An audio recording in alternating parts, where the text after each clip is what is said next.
Okay, it's 7:03, and I will now call tonight's meeting of the Evanston Preservation Commission to order.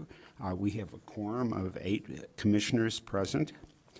The City of Evanston's Preservation Ordinance empowers this body to safeguard our community's historic, cultural, and architectural heritage. The Commission encourages public participation and affords due process through public hearings on proposed landmark designations and applications for certificates of appropriateness. The ordinance requires commissioners to apply specific review standards and includes the ability to consider economic hardship and special merit as needed. We ask that all members of the public, as well as the applicants present, be respectful of tonight's proceedings and adopt the decorum necessary to facilitate impartial discussion and debate. We ask anyone who wishes to address the Commission to sign in and indicate the discussion item, designation, or application they will be addressing. The first order of business tonight will be public comment on items listed under discussion on the meeting agenda. For old and new business, the chair of the commission will ask staff to read each case into the record. Once a case has been read into the record, the applicant presents an overview of the proposal, including evidence and testimony that support the applicable standards being met. The commissioners will then ask questions of the applicant. Following the questioning period, members of the public may speak towards the application, keeping their comments, if you please, to 3 minutes or less. Following public comment, the applicant will have the opportunity to rebut any evidence or testimony against the application as it relates to the standards for review. After all parties have had a final opportunity to make objections or corrections, the Commission closes the record and proceeds to a motion and deliberation of the proposal. A simple majority of the quorum present is required for a motion to carry.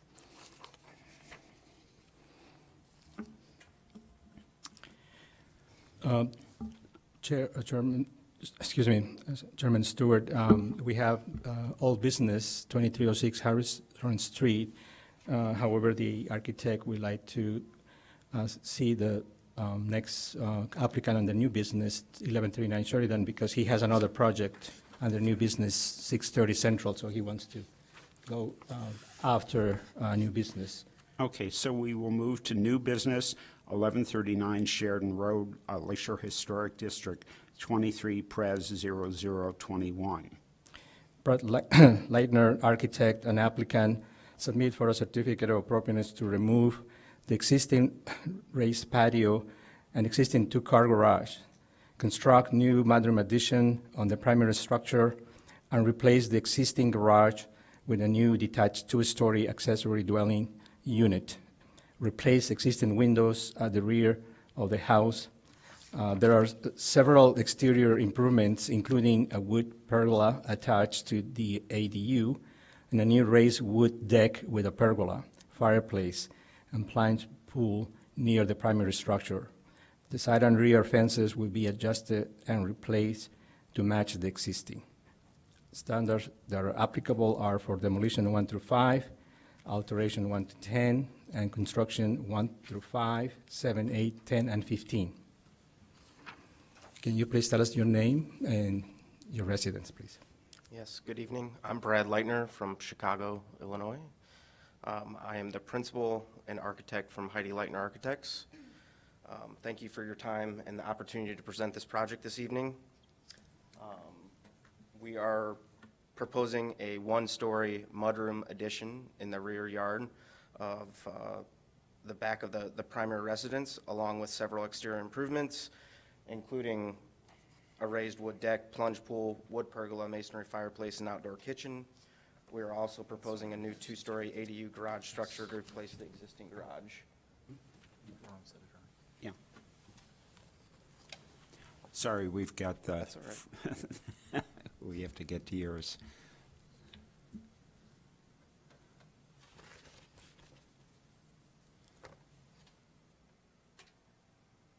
This is it, right? Yeah. Yep. So here we're looking at the existing survey. Obviously, we've got our existing one-story garage. There is an extension off the existing house that we believe was not original to the house. This was probably the original raised patio. And back in 2006, there was an additional raised patio that was added onto the house.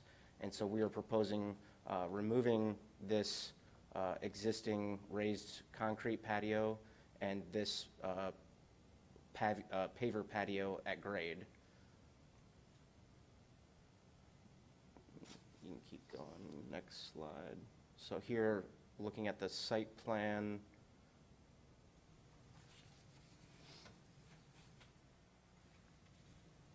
You go one up, yep, there we go, whoop, there we go, thank you. So we are proposing the one-story mudroom addition, the two-story ADU, and then in the rear yard, we have several exterior improvements, including a raised wood deck, the plunge pool, and then two pergola structures. One's attached to the ADU, and then another wood pergola that's attached to the primary residence, and is connected to a masonry chimney and covering an outdoor kitchen. Here we're looking at our roof plan. The roof plan for the ADU is a single gable roof structure. It's matching the roof pitch of the existing garage, and it's using this asphalt shingles to match the existing structure. The mudroom addition is a flat roof with a pitched skylight.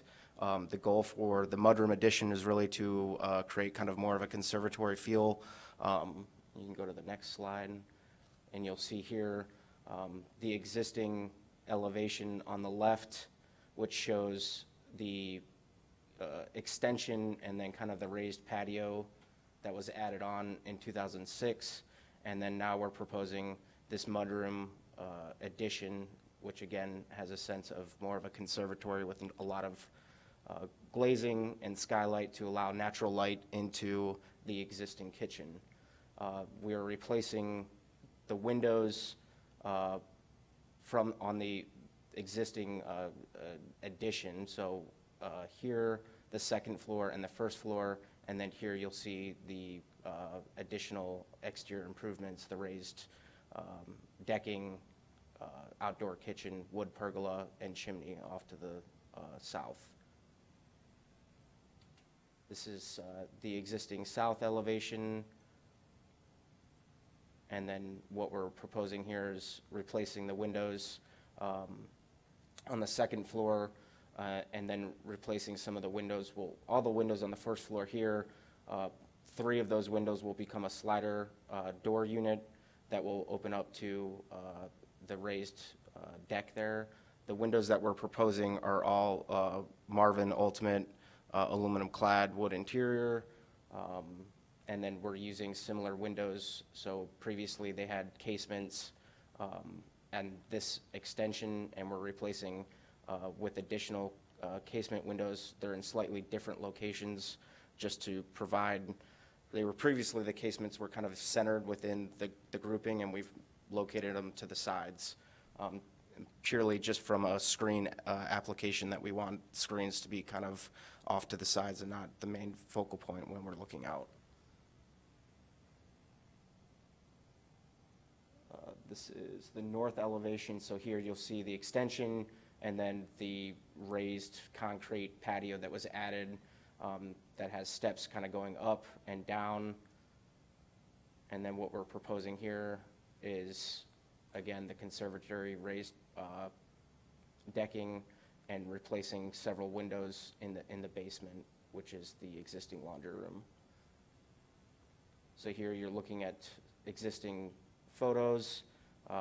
Again, the extension, the raised patio that we'll be replacing, we'll be removing the 2 windows, and then again, the idea is that this conservatory mudroom becomes kind of a main entry into the house. It's kind of this area that the family can come in, drop a lot of their belongings. Right now, there is no area within the house. This is kind of a dining room and kitchen here, so this becomes like a key focal point within the house that they can come in, drop their stuff off. It connects the basement to the first floor and also connects to kind of the extensive outdoor space, living outdoor space. And then the existing one-story garage, we're replacing with a two-story ADU. So this is looking from the alley side, again, trying to replicate or use the same matching materials, so stucco finish on the ADU, similar trim profiles, aluminum clad windows, and asphalt shingles for the roofing. We have added kind of two small awnings over the entry for the ADU and over the garage. These are both being roofed with aluminum standing seam metal roof.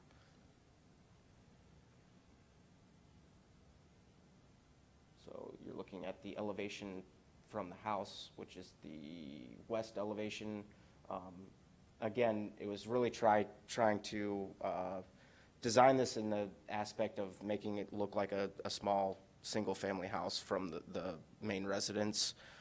We kind of used pool house inspirations to make it feel like they're looking into somewhere that it's not just a garage, it's something that people are habitating in, and it's welcoming to look at. On the south elevation, you'll see a pretty large, extensive grouping of windows. Again, this is the idea of trying to get as much natural light into the ADU. It's a smaller one-bedroom unit, and our goal is to get a lot of natural light in there with vaulted ceilings to try to make it feel as large kind of as possible and inviting for their families.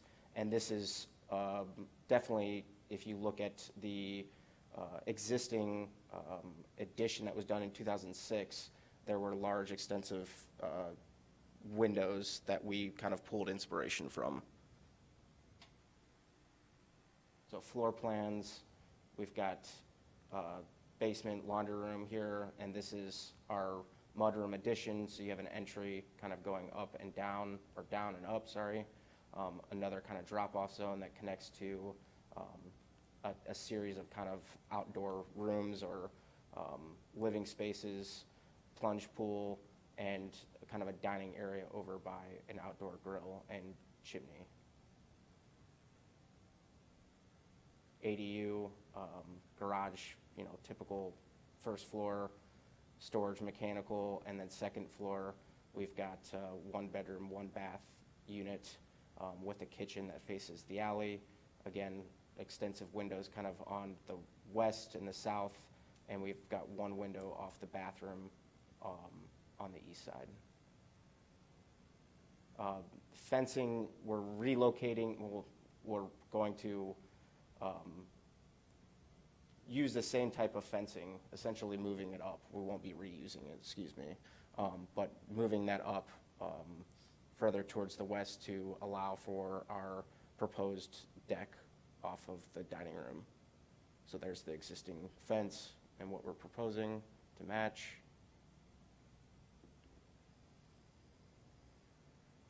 And then perspectives, this is looking from kind of the southeast corner of their yard.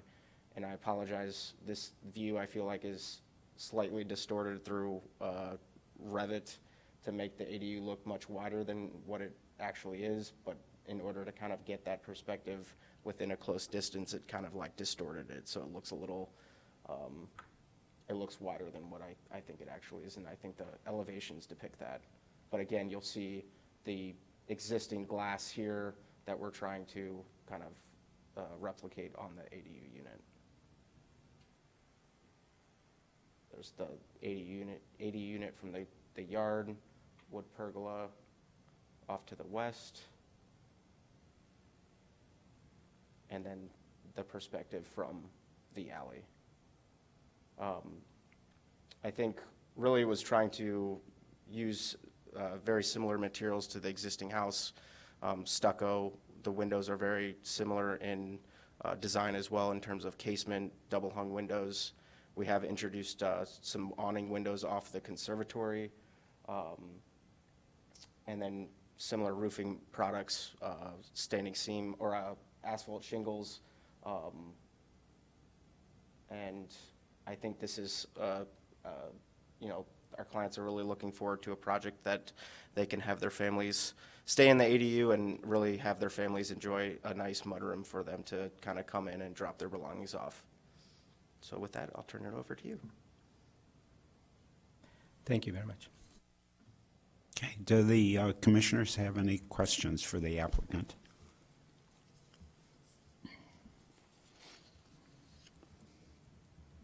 Just one, hi.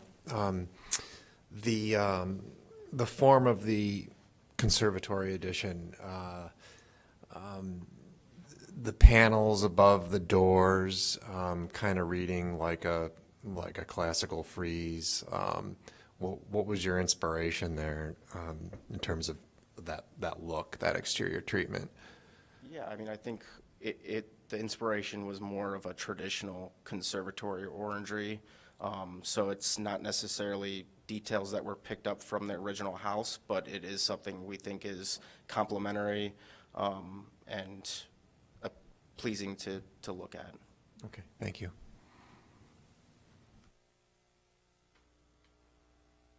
Anybody else?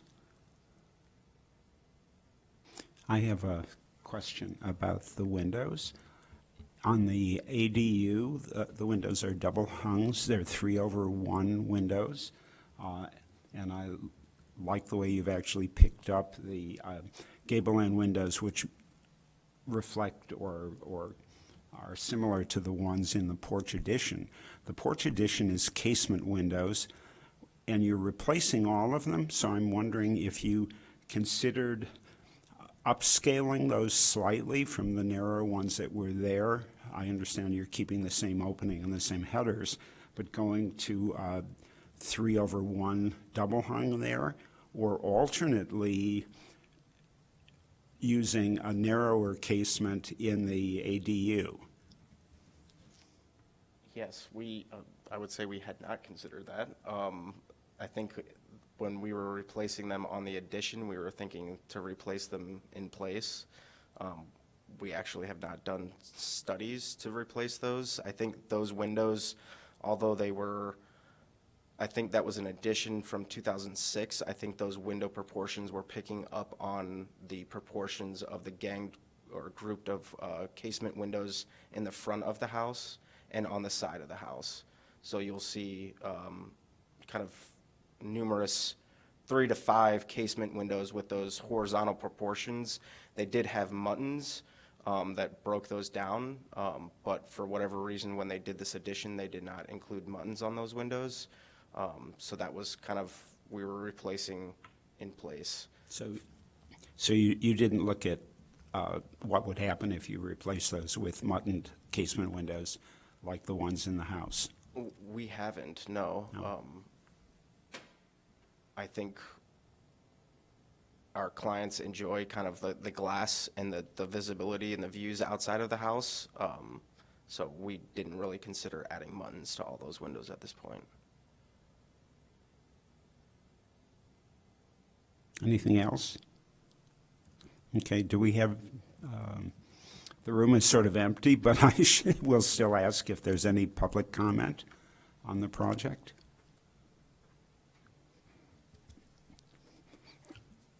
Okay, so is there any discussion among the commissioners about the project? Okay, at this point, they need to entertain a motion? No. Not yet? Deliberation. Deliberation, okay. Deliberation, yeah.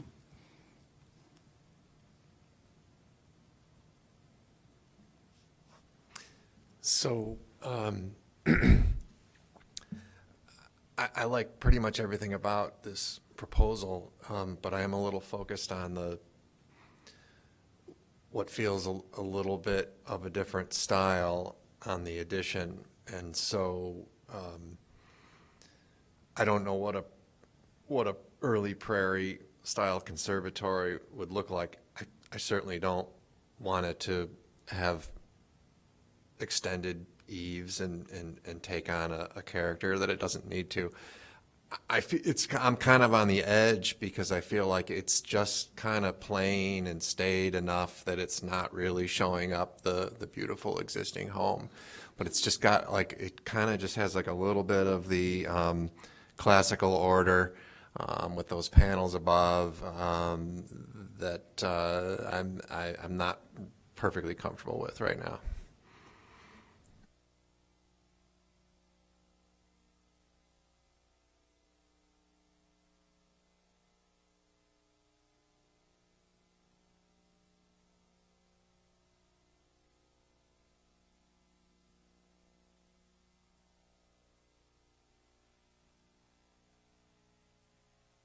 Any other comments?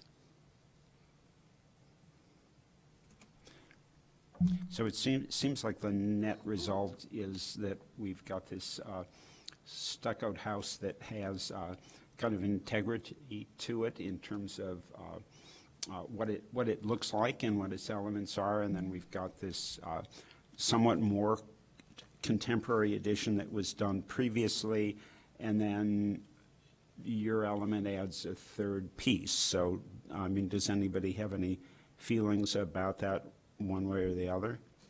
I mean, I don't feel that any of these pieces are incompatible with the existing house, but would somebody like to address that? I understand where Commissioner Jacobs is coming from. I do think that the conservatory is the least visible from Public Way. It's very much tucked in, and then the adjacent house is kind of there to block it. So it's not really seen from the alley. And so that, for me, doesn't make me feel like it's going to be this strong element that's going to really cause a huge problem with the house. And I agree with Commissioner Cohen. I don't think that they aren't compatible with each other. And since the conservatory is a little bit out of view, I do not find it to be not meeting the standards, in my opinion. The choice of rendering that as a conservatory makes sense. If you've all looked at the plans, there's an existing kitchen that's behind that, and when you build the mudroom, rather than walking directly into the house, which was the existing condition, you're basically burying the kitchen. So the idea that that would be as much glass as possible to borrow as much light as possible in the kitchen, I think argues for the conservatory. So the question, I guess, that John brought up is, you know, how's it done? And since it's an element that doesn't really have precedent in terms of the fabric of the house, I think that the kind of choices are a little bit more open, should be a little bit more open-ended. Would anyone like to make a motion? I just want to make just one other comment. I'm real pleased with the design as well, and I just kind of wanted to, just a comment for fellow commissioners. I think it's interesting when we see the additions starting to take over kind of like the side part of the lots of the sites that are there. I feel like we're starting to see that just a little bit more for some reason. Instead of just building backward, they're building to the side as well and kind of going towards that shared property line. And so at first I'm a little always like is this for construction? Yeah. The standard for construction 10 about the scale of a structure and the size and massing, then it kind of like peaks up. I think we're fine here personally. I read that again and I just kind of double checked it for myself because they are outdoor spaces, but it's just interesting seeing that. And like when we see more heavy integral interior spaces, roof, you know, full built out structures, I think it has a different feeling. But I just kind of wanted to just bring that up for consideration of our commissioners, just moving forward, and just a note of observation. I think that's a good point. If you look at the site plan or the roof plan, the rear yard, the dimension from the house to the rear yard, or actually from the addition to the rear yard, is roughly equivalent to the side yard, and the side yard faces south, so putting outdoor living spaces in the side yard is actually a nice development. Alexa, do you want to make a motion?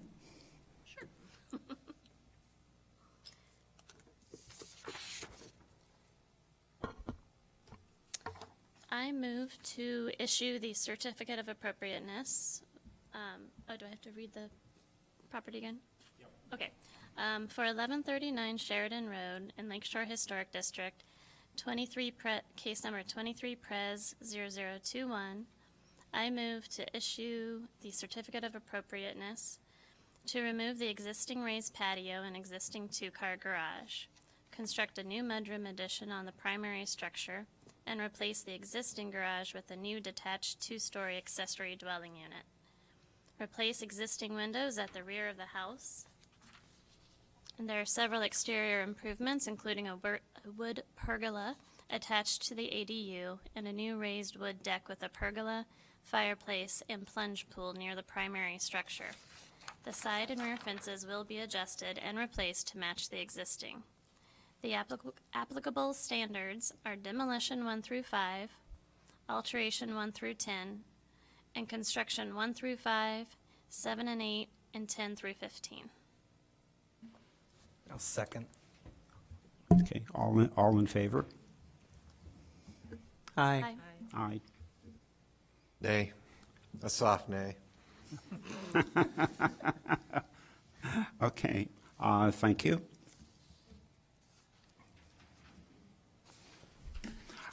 Which one of my counselors are we doing? What's the order?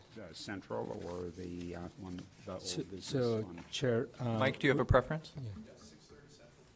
6:30? Okay. Okay, So the next item on the agenda for new business is 630 Central Street. It's a landmark, 23 Pres 022.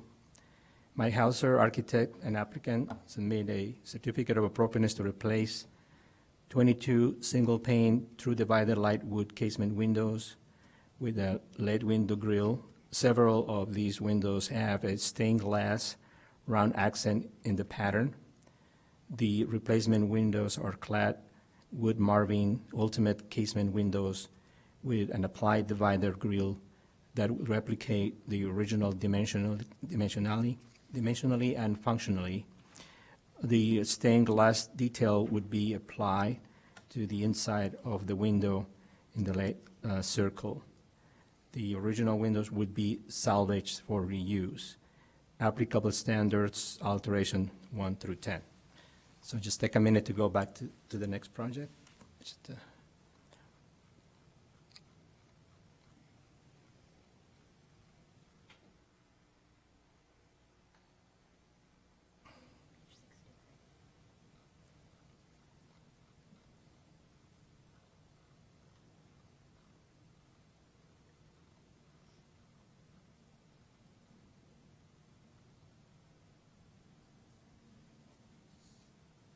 Okay.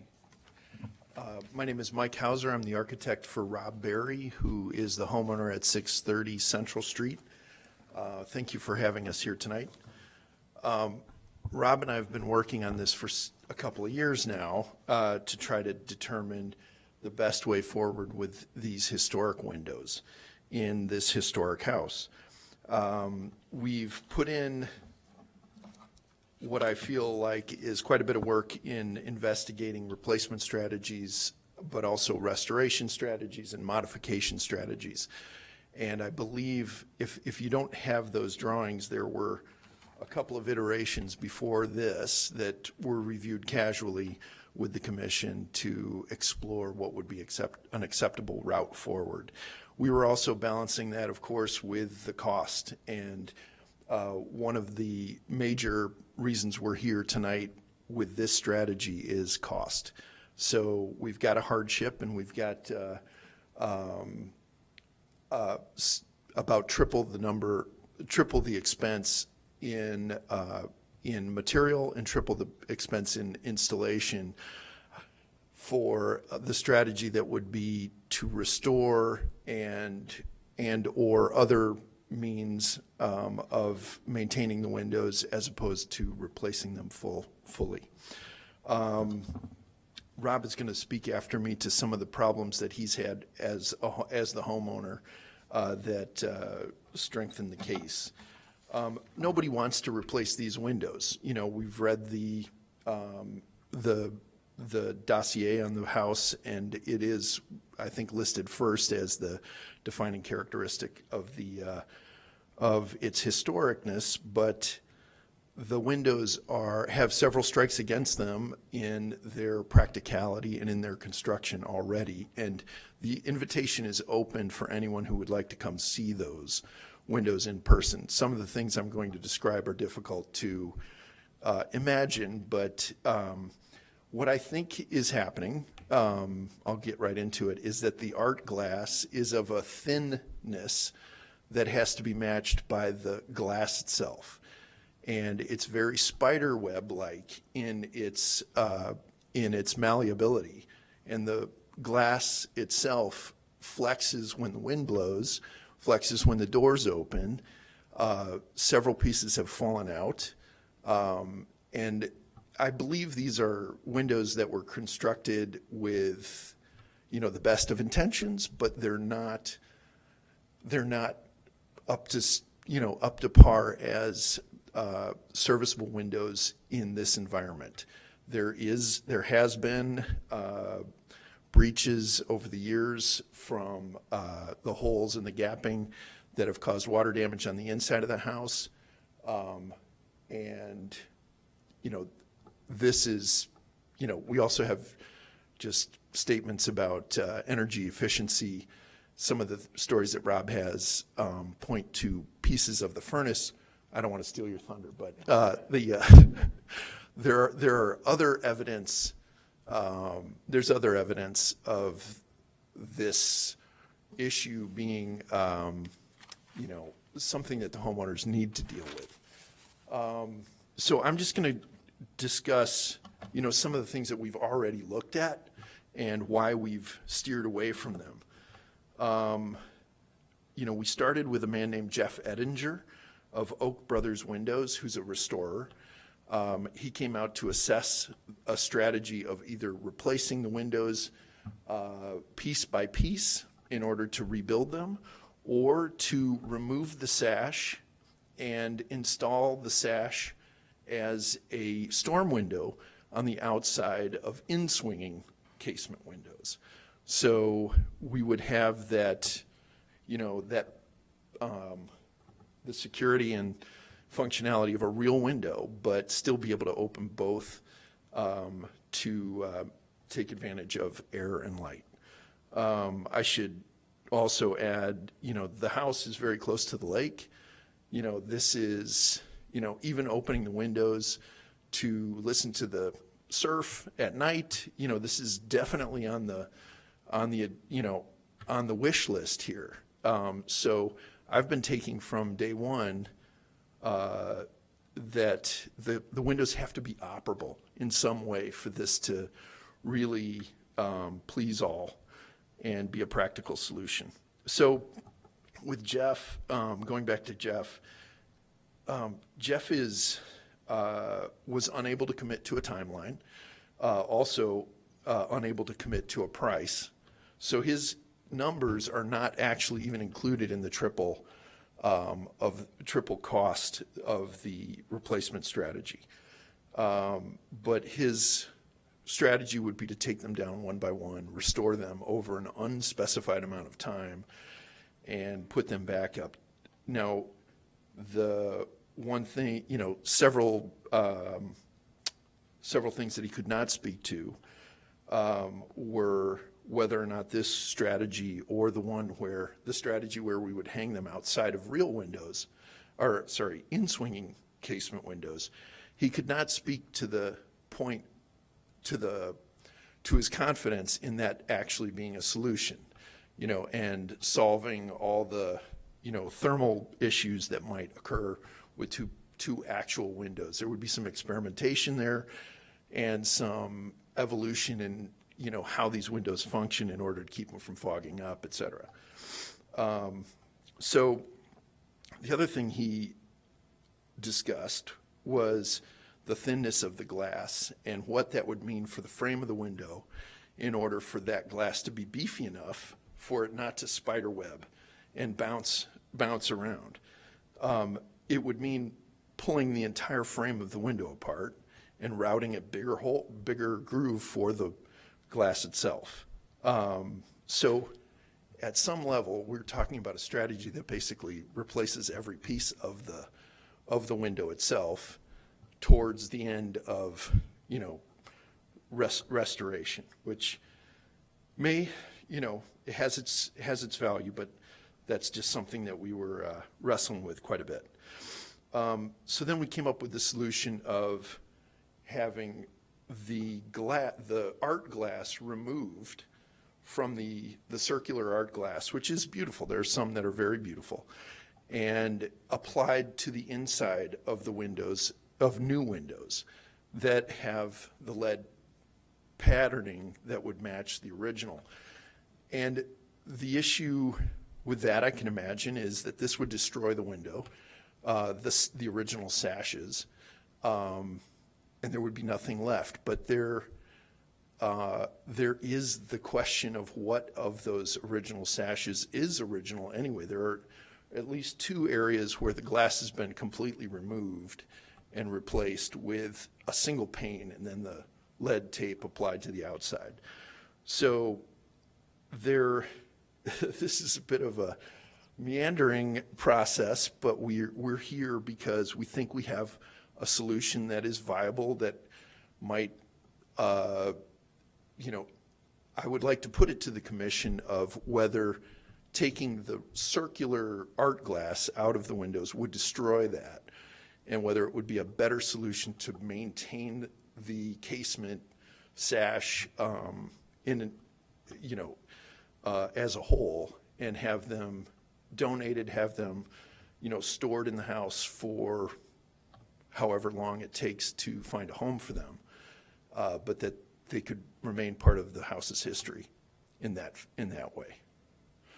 So with that, you know, I think that's,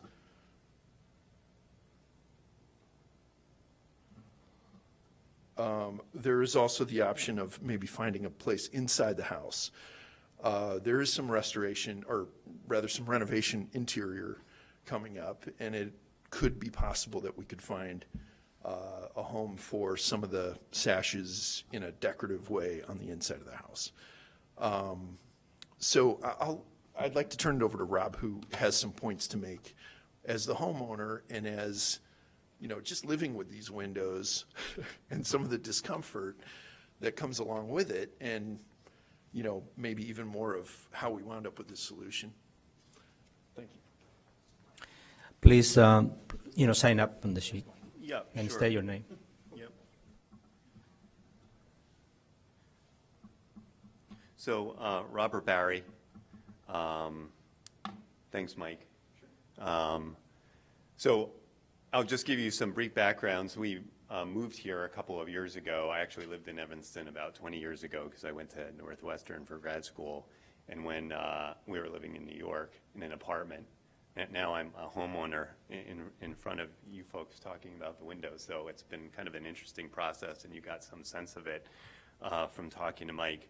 But when we were thinking about, or listening to Mike speak, whenever we were thinking about moving back to the Chicagoland area, you know, Evanston was kind of on the top of our list because I had been here at Northwestern before, and we came and fell in love with the community, and you know, every house here is different and has incredible character. So absolutely appreciate kind of the work and the objectives of the commission and everything that we're trying to achieve. And whenever we first asked Mike to start working, actually the first project we asked Mike to start thinking about was a mudroom. So I may be back in a year or two to ask for a mudroom, because we don't have one either, and they're super, super useful, especially if you have kids who play hockey and it's winter and slushy. But the second project we asked Mike to do was to think about the windows. And even though cost ended up becoming kind of a key driver of the strategy we chose, it wasn't the initial kind of directive. Like, we just need to get this done, and I want to spend the least amount. I mean, we've already invested actually quite a bit of time and resources to try and explore all the options, because the directive was to really think about, like, what can we do to kind of get this right? I mean, we love this house. We love the windows, we love the character, we appreciate the character of it all. And so I guess the first point I just wanted to make was that we've spent a lot of time and resources and been very thoughtful, I think, about trying to come up with a solution that balances, respect for the home, for the community and the street in which it's on, but also our needs as homeowners. And I think part of what it means to keep Evanston kind of this cool, vibrant, unique community is kind of balancing preservation with evolution and sustainability. And I guess that brings me to my second point, and Mike kind of alluded to it, is that the bottom line is the windows, based on their kind of inherent features, even when they were brand new, which is very thin glass, combined with significant degradation that has occurred over the years. And I wasn't kidding when Mike said, like I told them, you're actually welcome to come and see if you want to see the house close up and kind of see what we're dealing with. I think it's obvious that the combination of the inherent factors plus the degradation leaves us with a product or a situation, windows, that are just not viable. The house is incredibly cold and drafty. When I think about it from an environmental perspective, running the furnace, running the air conditioning in the summer, it's sad, actually, I think, from that perspective, because it's so drafty. There are places where the panes of glass have kind of pulled away from the lead, and so air kind of regularly comes in. And the issue I confronted yesterday was that Mike was alluding to, was we had a problem with the furnace. It cost me $800 to fix a blower motor on our furnace that's only 4 years old, that the technician thought, well, was probably because our furnace is literally like running nonstop 24/7 doing double duty, because there's like air slowly, like constantly coming into our house through all of these beautiful but very drafty windows. So I think the need to do something is obvious. I think, getting to a point where we can have a solution that is, I think, elegant and handsome and looks good on the house and is kind of true to the origins of the house, right? Kind of replicating the pattern, even the circle in the glass, even looking into potentially removing the stained glass and putting it back there, we thought was just, a good balance between meeting our objectives of being warm and comfortable and environmentalism and functionality, and still having an eye towards preservation, as well as perhaps me being able to still send my son to college, because I think the Jeff Eldridge approach, which is dismantling window by window with no, time frame in sight, could end up being just really cost prohibitive. And that, of course, is not sustainable or viable. So, and kind of undermines the reason we want to preserve in the first place. So I know I went over 3 minutes, but those are my thoughts. Thank you. And I guess I'll turn it back over to Mike. Oh, Mike, you have Guys, more to if you have any say? questions? Mike, before you get up, I'm going to say something that perhaps I shouldn't at this juncture, but I would not know how to either discuss, propose, or vote for a certificate of appropriateness, because we don't know what you're proposing to do. Sure. You've outlined a few different possible solutions. Your presentation shows a new Marvin window with leading on it. We've done that. They look great. From a foot or two away, you can't tell that they're not actually real leaded glass, but your presentation and your document does not explain what you're proposing to do with the decorative leaded glass windows. Sure. Can I? This is why I don't want to chair this commission, because it's inappropriate for me to say this now, but I know that both Pella and Marvin make triple glazed windows, which is a double glazed window with clips that hold a storm pane.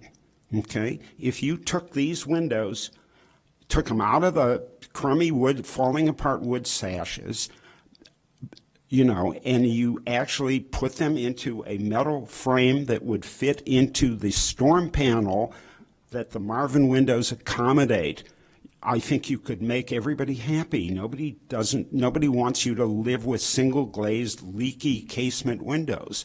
But I don't see any solution here proposed that I could vote for. So I apologize to you. Oh, that's okay. I think the proposal, which is, you know, in the sheets, is to replace the windows, the details there. The question, you know, knowing that, you know, the commission might have a different opinion on that, would be whether it's worth it to remove that art glass, or whether maintaining the sash, that would be our preference, maintain the sash, put them in the basement, lock them up, and 100 years from now, you know, if there's a better technology, restore them. I think that's what the proposal is. I think not all of the commissioners are architects, so not all of them are reading the detail the same way. So I think it would be helpful for all of us if you pulled that up and walked through it a little bit. Oh, sure. You want me to go before or, well, just here, right? So this is the detail, and it shows on the left, oh, there we go. On the left-hand side, this is the original. It's an elaborate sill. It's a unique sill, I should say. And the casing is inlaid into the stucco. But the problem, rather than do a replacement window strategy, this would be a new window strategy, which would entail removing part of the window guts, basically, maintaining the wood trim that is around, that is kind of bleeding into the stucco, because that would be, you know, a difficult task as well, but also maintaining the unique sill. The dimensions are actually very, very close, with, at least in terms of the frame size, like you see this frame and this frame, those are practically identical. There's a subtle difference on the sides. The lead tape would be replaced with, the leaded dividers would be replaced with lead tape. It's an applied lead to the glass, but this would allow the windows to be double paned. This would allow the energy conservation to take place. The solution that I was talking about that we looked at would be to take the sash and hang it on the outside, and that's the one that was a dead-end solution. It was, you know, 3 times the expense and was with no guarantee of whether that would cause more problems or less. So that was abandoned. But this is the strategy. This is the proposal, is to replace these with Marvin Ultimate clad wood windows. Stuart? I'm sorry. I'm finding this incredibly frustrating. If you don't want to buy their triple glazed window, which comes prepared to receive a storm sash, you know, just one at a time, restore the goddamn things and hold them in place with butterfly clips as if they were a removable screen. Okay, I think that it would change the character of the house for you to put these in the basement or throw them away or take the decorative part of the leaded glass thing and glue it on the back of a Marvin window. I have to say that, you know, it's a landmark structure, and particularly on the primary facade. I mean, I might be able to consider things on, you know, the less visible areas of the home. But, you know, as you started out with, it's a landmark structure, and one of the primary items that's significant about it are these windows. And so I don't, I can't get behind Sure. taking them out. Mike, please. I realize it's, you know,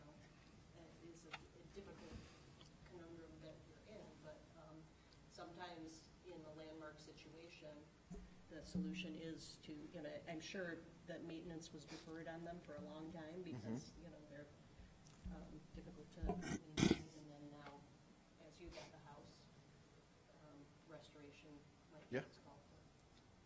Mike, I don't mean to insult you, but have you restored leaded glass or stained glass windows before? No, I have not. It's actually a pretty straightforward process. It is not rocket science. The caning goes all the way around the edge of the window. You just take it out of the wood frame. If, in fact, from wind load, it's deflected, they flatten it out and they add a little reinforcing bar at the back of it. I don't even think it's a wildly expensive thing, and you could do it as your client can Right. afford, one window at a time, as long as we understand Okay. that they'll be put back in. The dilemma for me is, do they go on the outside or they go on the inside? Well, it makes no sense to put them on the outside, even though that's the way the house looks now, because then they'd be subject to weather, to weathering again and wind load. So if you put them on some sort of clip system or in a triple glazed window on the inside, what you would have is it would look like the old casement window that you had simply installed a clear storm sash in front of, which is the way a lot of houses in Evanston with leaded glass or wood true divided light windows look right now. So, I mean, I'm not convinced that you've come to us with a solution that, and I can't speak for the other commissioners, but that I can approve. Well, certainly we can come back, at another meeting with having explored that idea. That's one of the, this job has had to be very dialogue driven. There's too many options out there. Well, there are a lot of options out there. There are a lot of options and problems that are unique to the home. So I appreciate your suggestion of the triple pane windows. I think Rob and I really need to talk about that. So may I just ask a question? You said that you've come before the commission before with other dialogue. You said more of a soft, dialogue and proposals. Was that just to figure out where, and then you finally this is the final No, one that you thought was? I had just email exchanges Oh, with. just email, Yeah, okay. that was the intention of those would Okay. be to avoid this situation. But I think this is a good solution. I think Rob and I need to talk about that and come back with hopefully a solution that everybody can get behind. And one of the, it might not be next month. We need to bid those out and see, what that price point is for the triple pane, et cetera. But that's, I think, a good way forward. Oh, can you, I'm sorry, For one window at a time is unreasonable. The solution that we're proposing has the windows look exactly as they do now.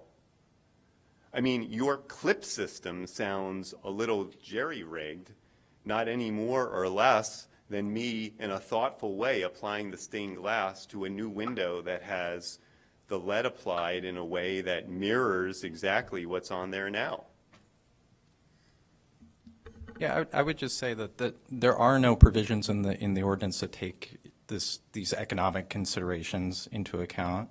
So basically, what I've heard is that the commission is saying that the solution that you've offered, they don't think that meets the standards. They don't think it's compatible. So specifically, I think the conversation is revolving around standard for alteration 6, which talks about when replacement is necessary, and if it is necessary, which I think that you've demonstrated that maybe restoring them is not a viable solution. But replacing it, when you have to replace it, there's very strict adherence in the ordinance and under Standard 6 of how that might look. And I think that they've offered a good solution. But I think that the difficulty for you or other homeowners is that the economic considerations are not one of the standards.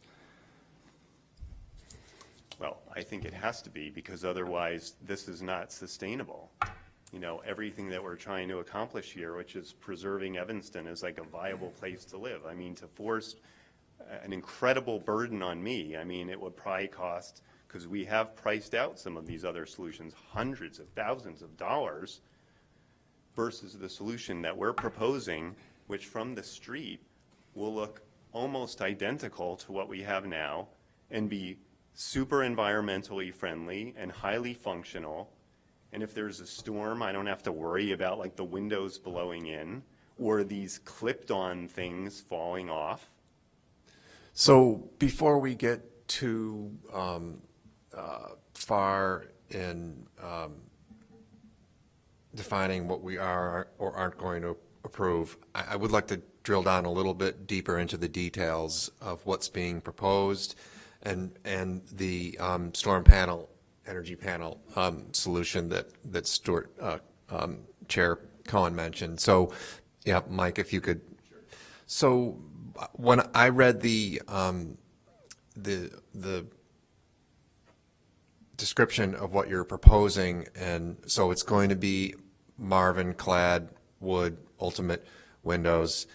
What I think wasn't clear was, and I think you purposely left it open-ended, was what was going to happen to the stained glass portion. So, and then I saw the lead on the front of the window and imagined the stained glass on the back side. I think that's surface 4 in a window. So were you going to lead around that piece, or not sure how that would work? I mean, in that solution, talking through this whole thing with the lead artisan that's going to do this, I thought the lead should go on the inside, not the outside.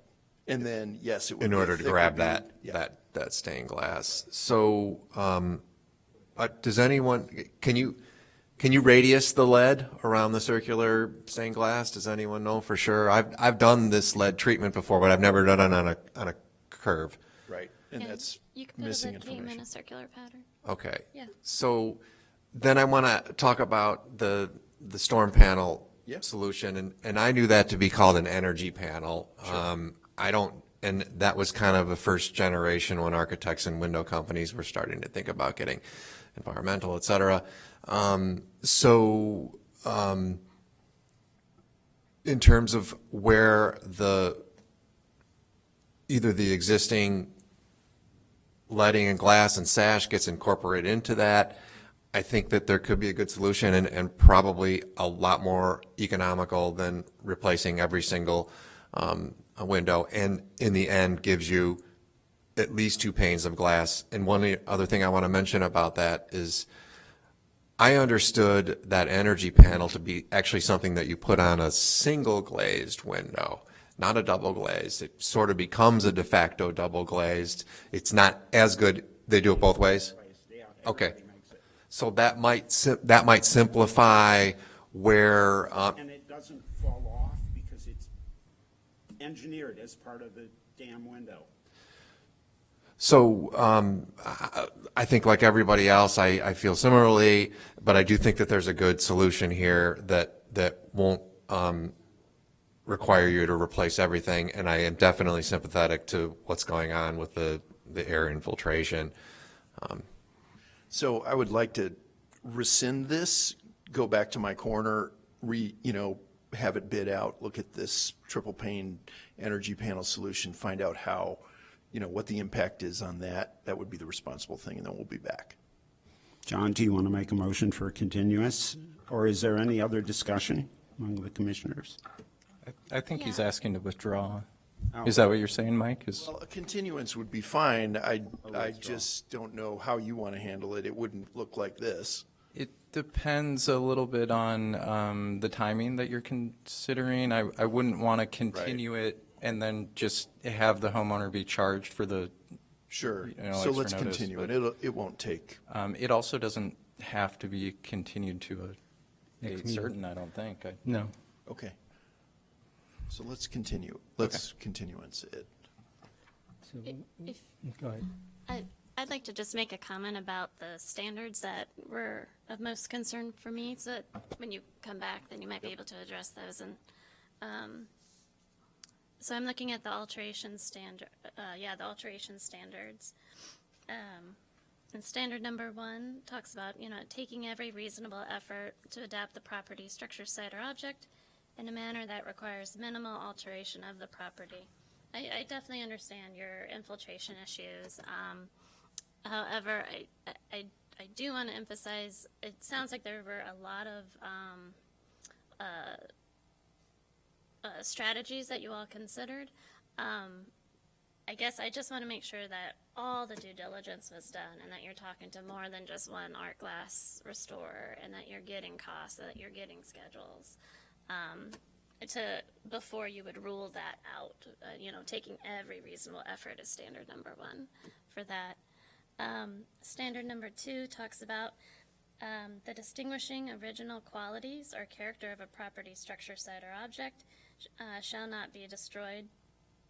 And the removal or alteration of any historic material or distinctive architectural features shall be avoided whenever possible, except when retention represents a hazardous or dangerous condition.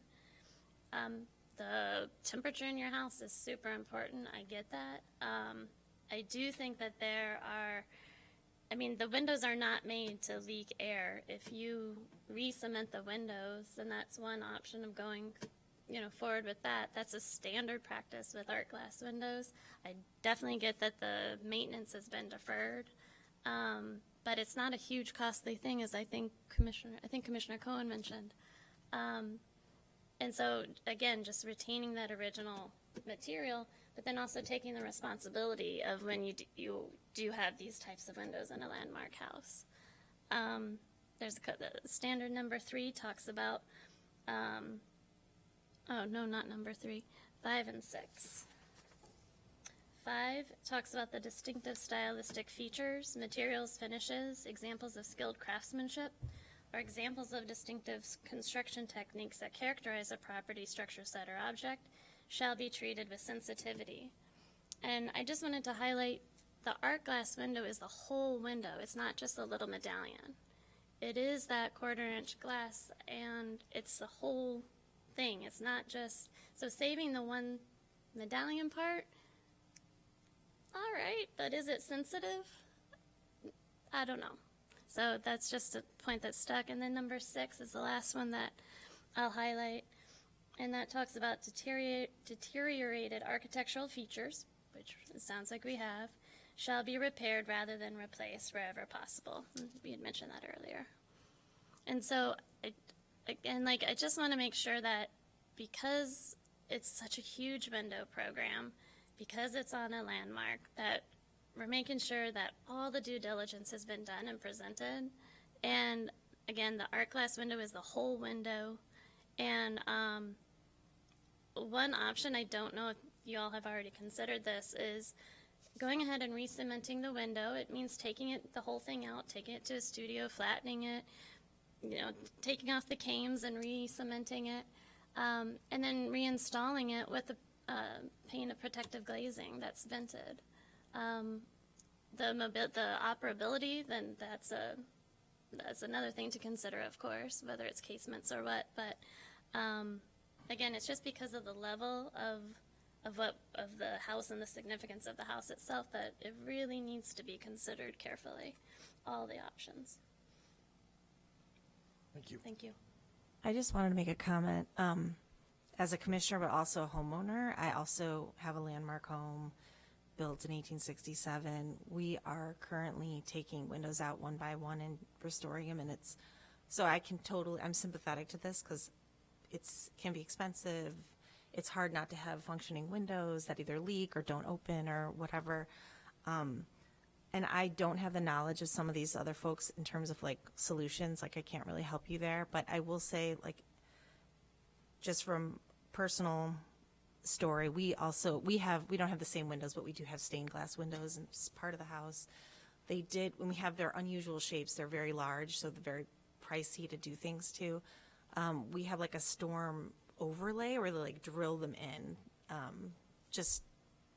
You can kind of see the border as a storm, but it does help with the winterizing of the house, which is a huge issue for these big old homes with leaky windows. So I just wanted to say I'm sympathetic. And, but I also want to see your home, retain some of the historical significance and probably the reason you bought it. I'm sure it was very charming and something that you really liked when you saw the house. So I just wanted to chime in and say, I feel a little conflicted, but I do want you to get the best outcome in terms of the way it looks in the end.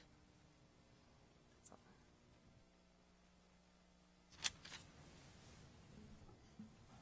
I want to make one more suggestion, and that would be if the storm panel, energy panel solution maybe isn't working for one reason or another, and I'm curious if my other commissioners would agree with this, that would we be interested in, it's a simple double pane window replacement. Maybe it's an all wood window instead of a clad window, because what I'm going to suggest is that rather than repair or refurnish every leaded glass window and sash that's on the house now, if they're in good enough shape and you don't need them to block the wind, do they just simply become the storm panel in front of the double glazed window and they're clipped into a wood jamb? So kind of simulating the energy panel solution, and maybe this is a less expensive solution. I don't know, just throwing it out there. Thanks. We have looked at, something, that strategy was, that we looked at was it comes down to the wall thickness and being able to make it all happen within that without building out the inside of the wall 4 or 5 inches. So I'm looking at the amount of exterior ledge on the Yeah, Marvin Ultimate, and exactly. it looks like the old sash wouldn't quite fit in there. So I don't know if there's another manufacturer that would make an all wood window, or what Marvin's all wood window would have on the outside of it. Right. Well, Pella wouldn't even touch it, they wouldn't, well, the rep said this is not something that, they offer a solution for. Marvin was extremely expensive, and so we bid it both ways, as I said, so. Thank you. Sure.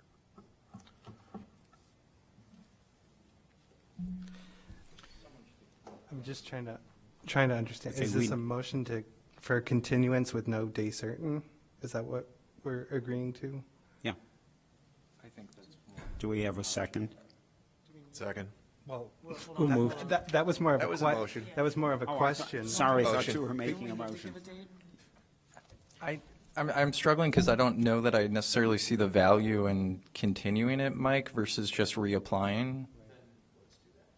And there's no additional fees for reapplying. If you don't know the timeline, I think it does make it difficult to continue it versus just reapplying. Okay. Okay, so we need a motion to deny the certificate of Well, I think- appropriateness or not? They're withdrawing, right? Oh, withdrawing, okay.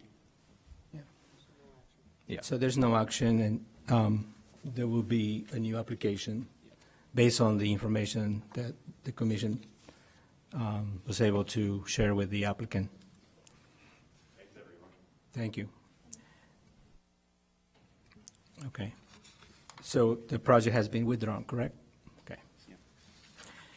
So we're going to go back to old business, 2306 Harrison Street, Landmark Building, case number 23, press 0010.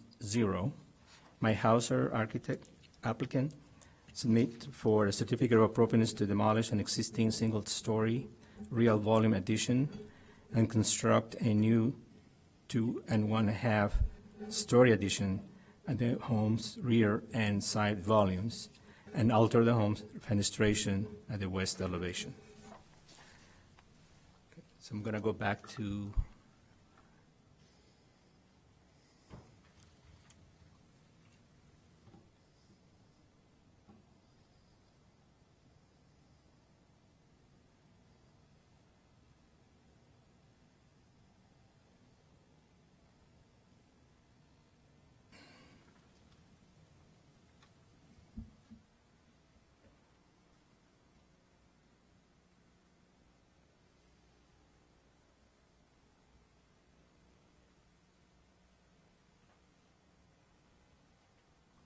gonna go.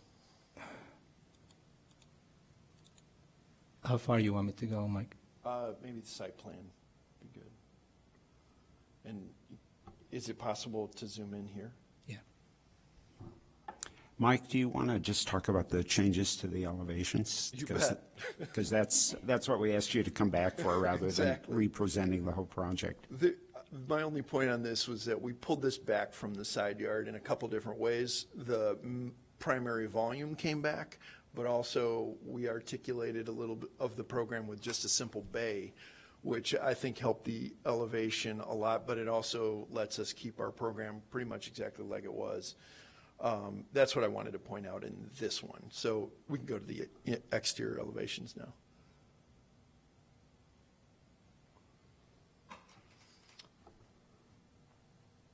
You want me to stay at this scale, or you want me to show the whole? I need to see this drawing with the drawing Okay. below it, so maybe a little less.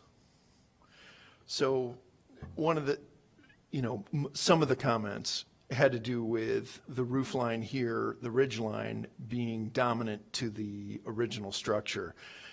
And some of this was tied into, the desire of the homeowner to make use of the attic as much more of a functional space. So we had maximized some headroom. We looked at things, a lot differently through over the last month, and brought that ridge line down to match. So this has a lot of fallout from the plan, but we were able to, I'll just say we were able to make it work.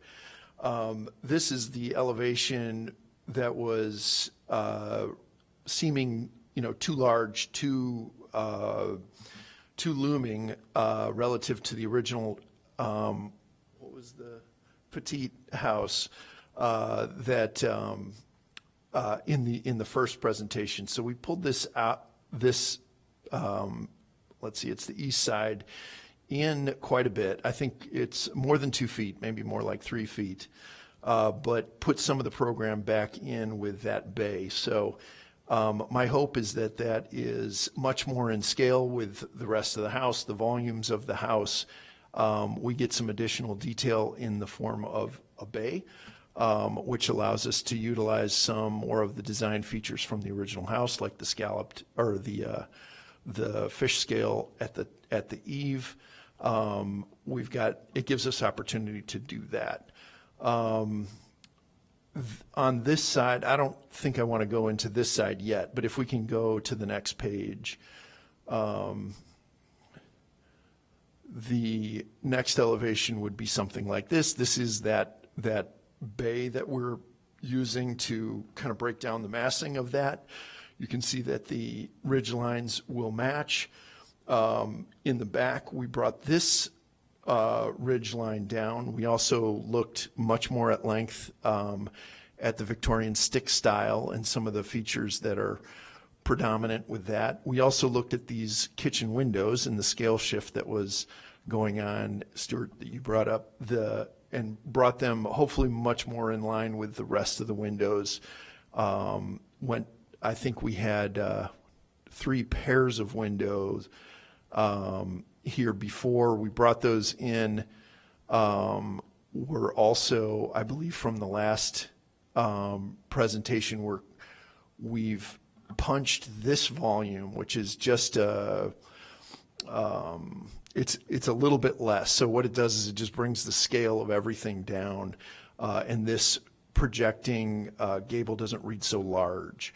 But it also gave us less wall space, so we went to 3 windows instead of 3 pairs. We got rid of the swoop roof, which you can see that was not something we ever saw with the Victorian stick style, and instead with the ground floor entry, we went with a smaller gable. There's some features here that could echo what's above. We have a simplified gable truss. We also have the clear story window, which will keep what we were originally after, which is views from inside into the yard. So this window right here is actually, at eye level when you're inside the house. The second floor steps back, but it reads as part of this whole volume.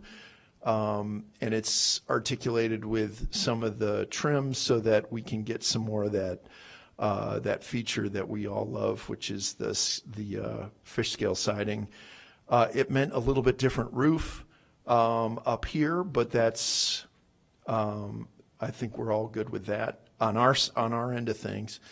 And then you can see that gable from the backside as well, that would just help to kind of provide more visual interest in the back of the house. So if we go back to it's the west side, which is up here. What we're doing here is really trying to keep a consistent gutter line. One of the comments was, we're real strong through here, we're real strong in the back, let's bring it all across here. Now we don't have that big gable that was over here because we don't need it. We're not, providing this staircase basically up to the attic. But we are shifting, it doesn't read as well, but this is a shed dormer that allows us to pitch this to maintain that gutter line and get our head height with the windows from the inside. We've done some other stuff that's just sort of subtle. We've got rid of some detail that I think was a good call to just work within what is more of a practical set of design tools than replicate what the homeowner had said. This was a later addition. They don't know if it's original to the house. So rather than repeat it over here, we're just going to bring that band around and kind of work with a more simple design language. And so those were the big changes. Everything else is just an interior, well, not just, but everything else was an interior challenge, but I think we're very happy on our end of how that worked out. And I look forward to your comments. Thanks. I don't think there's any public comments, so I will open this up for the commissioners. Any questions for Mike? No, I just wanted to comment that I think that the use of the bay and the minimizing the extension into that side yard works really well. I think that bay is a great solution. Thanks.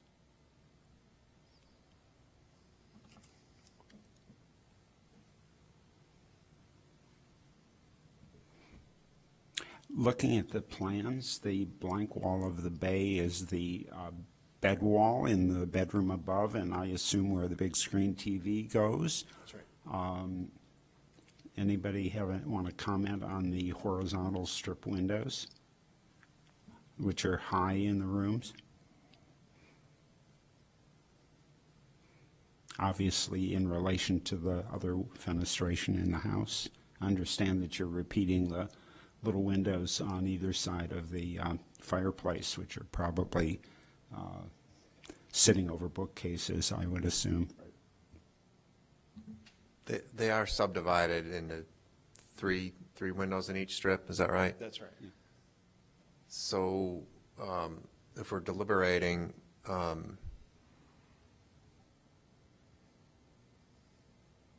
it's not uncommon that we see that on like a funky Victorian, particularly on a bay or over a stairwell or something like that.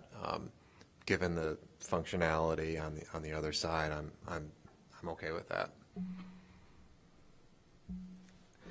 And that style of window is also on the south elevation above the door and on the second floor with the kind of a smaller horizontal window. Right, so Which elevation you're referring to? the southern elevation above, I mean, they're bigger, but they're also the sub-2 paint, right? With the center mutton. That's correct.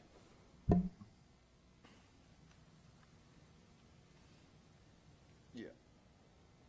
This one here? Those are casement pairs. No, this is an awning window. Oh, an awning, okay. Yeah.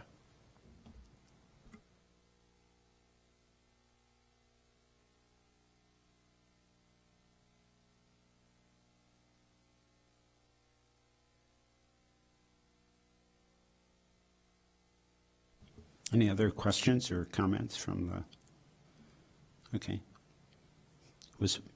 I've lost track. Was that the question part? Do we now have discussion and deliberation? Okay. Thanks. So I think this is a markedly better solution. I really like the shed dormer, what that did on one side. I like what you did with the bay on the other side, and from the front, and even at oblique angles. The existing home is not dwarfed by what's going on. I think he's solved all the issues that I had with it previously. Yeah, I would also agree. I mean, because we asked for, what was it, standards 8, 10, and 12, and I think that those all were addressed in this new design as well, so. I would agree. It's simplified and much improved. Yeah, I just, I'm supposed to state for the record, I wasn't here in February, but I did read the deliberations, so I'm familiar with it. And I did look at the previous plans and these plans, and I also think it's an improvement on the last iteration.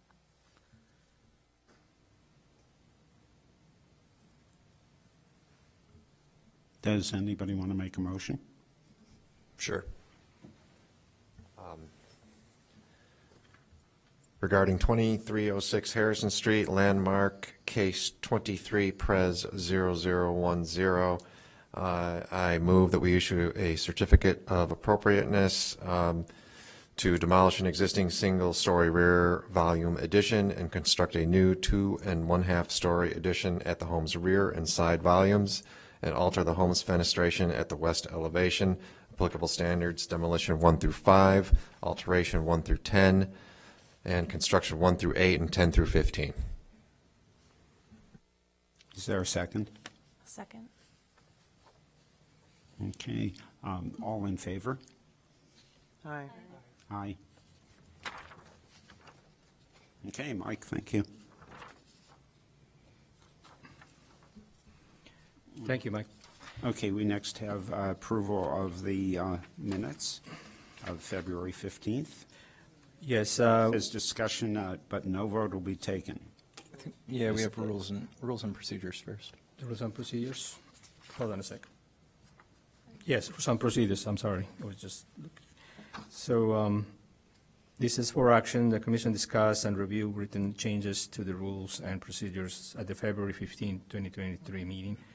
Action is required at this meeting per Article 10 of the current rules and procedures.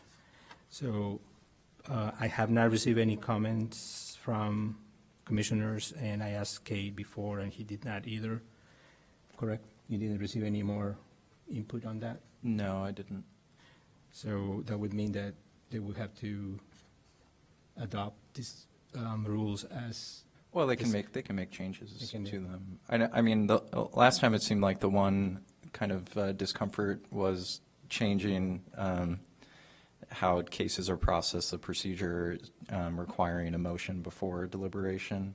I got over my discomfort, and there's nothing that says the new procedure isn't going to make things run more smoothly and efficiently, really. So I'm okay. And I did do a little more research on it. There's something called like a friendly amendment process, which is something that we kind of do already, in that we offer solutions, and assuming the person that made the original motion, it doesn't object to that, then that can just become the motion, which is kind of the norm now. So it doesn't have to be as formal as making motions to amend necessarily. I think it's just a nice way to like signal to people that are attending the meeting that, you know, that's just like the case is closed and now we're going into deliberation. You know, that way it's more of a formality, but I think it just is a nice way of transitioning. And to ourselves, that we don't kind of keep bringing them back. I think it will probably be a good change. And you can still ask some questions. That was another clarifying point, is even when you've made a motion and you've entered deliberation, you can still ask the applicant to come back up and answer specific questions. I wasn't here in February. Can you summarize what some of the amended changes were from the last version in 2021? Like just the highlights, like what the changes were? Yeah, I didn't see it included in this packet, but before there was like a redlined version in the previous packet. But some are really benign. So like one of the first ones is the nomination process for officers. What was in the rules conflicted with the ordinance, so the ordinance actually spells out when that should occur. So that's just making sure those align. There were some more wholesale changes in Article 3, committees. It was removal of all the previous committees that had been relatively inactive, and then incorporating some new committees that are intended to achieve some of the goals and objectives of the long-range plan. So that includes the application pre-review committee. That's something that we've used very often, but it actually hasn't been formally a standing kind of subcommittee.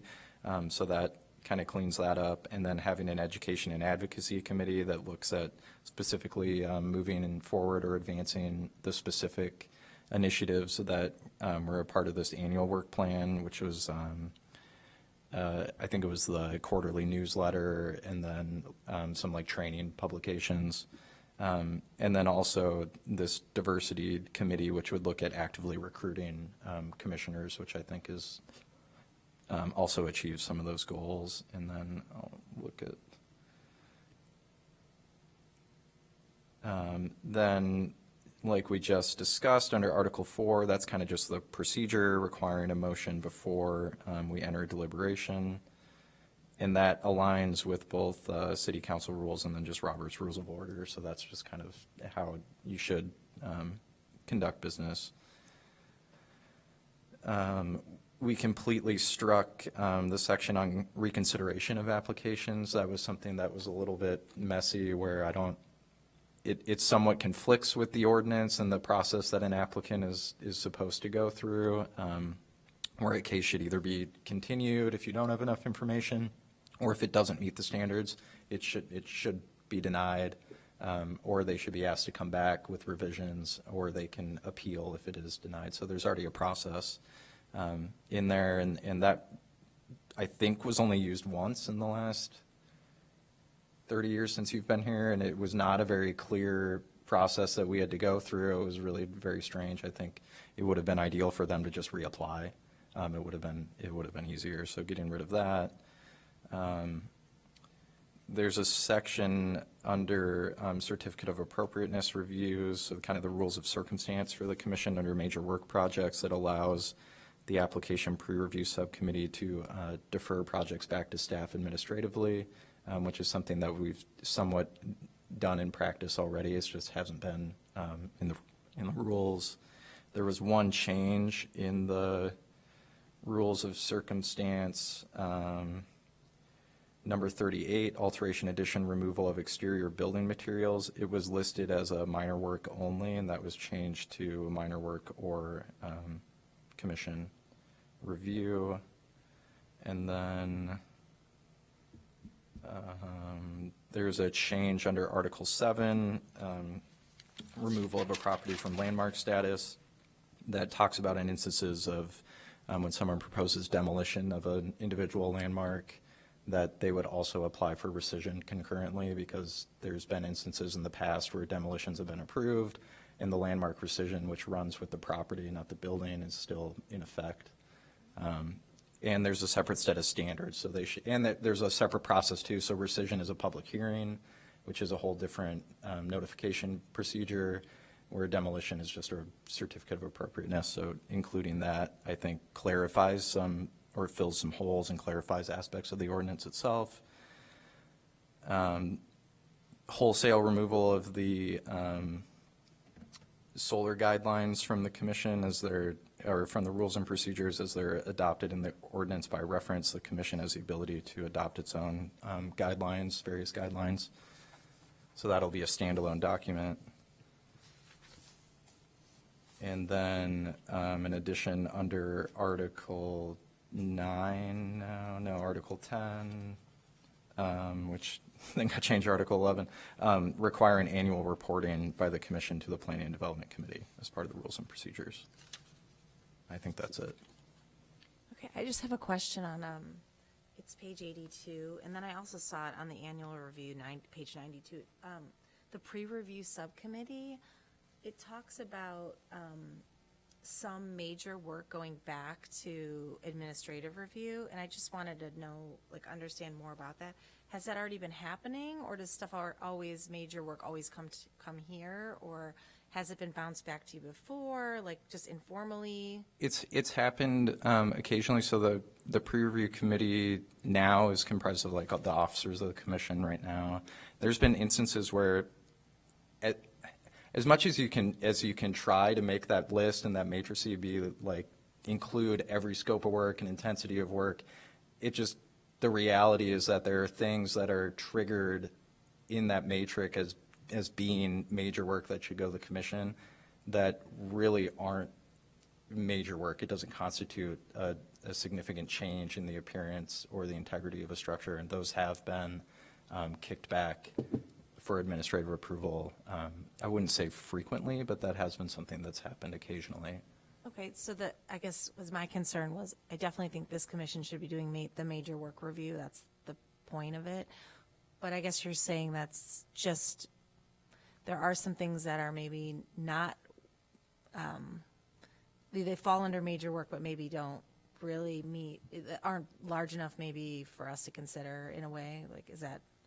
Yeah, and I think some of this came about as just like efficiency for the commission is how many things do you bring in front of this body and require homeowners to come before this body and pay someone to prepare the application when it's a very minor change. And I think that discretion has been, I think that whenever something is in doubt at that subcommittee, like is it or isn't it, it's always gone in front of the commission. I think that'll move forward And in the same way. just comment on that, because I've been on that pre-review committee when I was the chair. Stuart's been on it a lot. Julie was on it before when she was a commissioner. It's usually related to window projects, where it's like a very small change that's very sensitive to a building in most likely an area that is not highly visible. Anything that's like an addition or anything that's major is definitely coming to this commission. We did not take that liberty lightly, and I think Keg can agree that I was very particular about, like, with the pre-review, I think they're particular about when that happens. So I don't think in any way you should think that that's being abused. It's definitely in only appropriate circumstances where I think the pre-review committee feels that we're not overstepping anything that this body would want to review. No, that's helpful. I guess, is there a way, or maybe I'm just not reading it right, to define maybe those types of projects that would skip major review? I understand people have been really careful to date, but just to set some sort of standard as to the types of things, or, if there's a way to define or clarify, like, those things that go to administrative review that don't come here, like, I'm not concerned that anything has been abused to date. I'm just saying, like, just setting up, moving forward, like, just good practice to, like, put that in writing. I think that would be difficult because it comes to the same effort as, you could make that matrix of major minor work 50 pages long and try to incorporate any possible scope of work. So I think it's easier. I think it would be hard to say, like, oh, there's a percentage of, like, the window program that's being replaced that isn't, or something that would draw that distinction.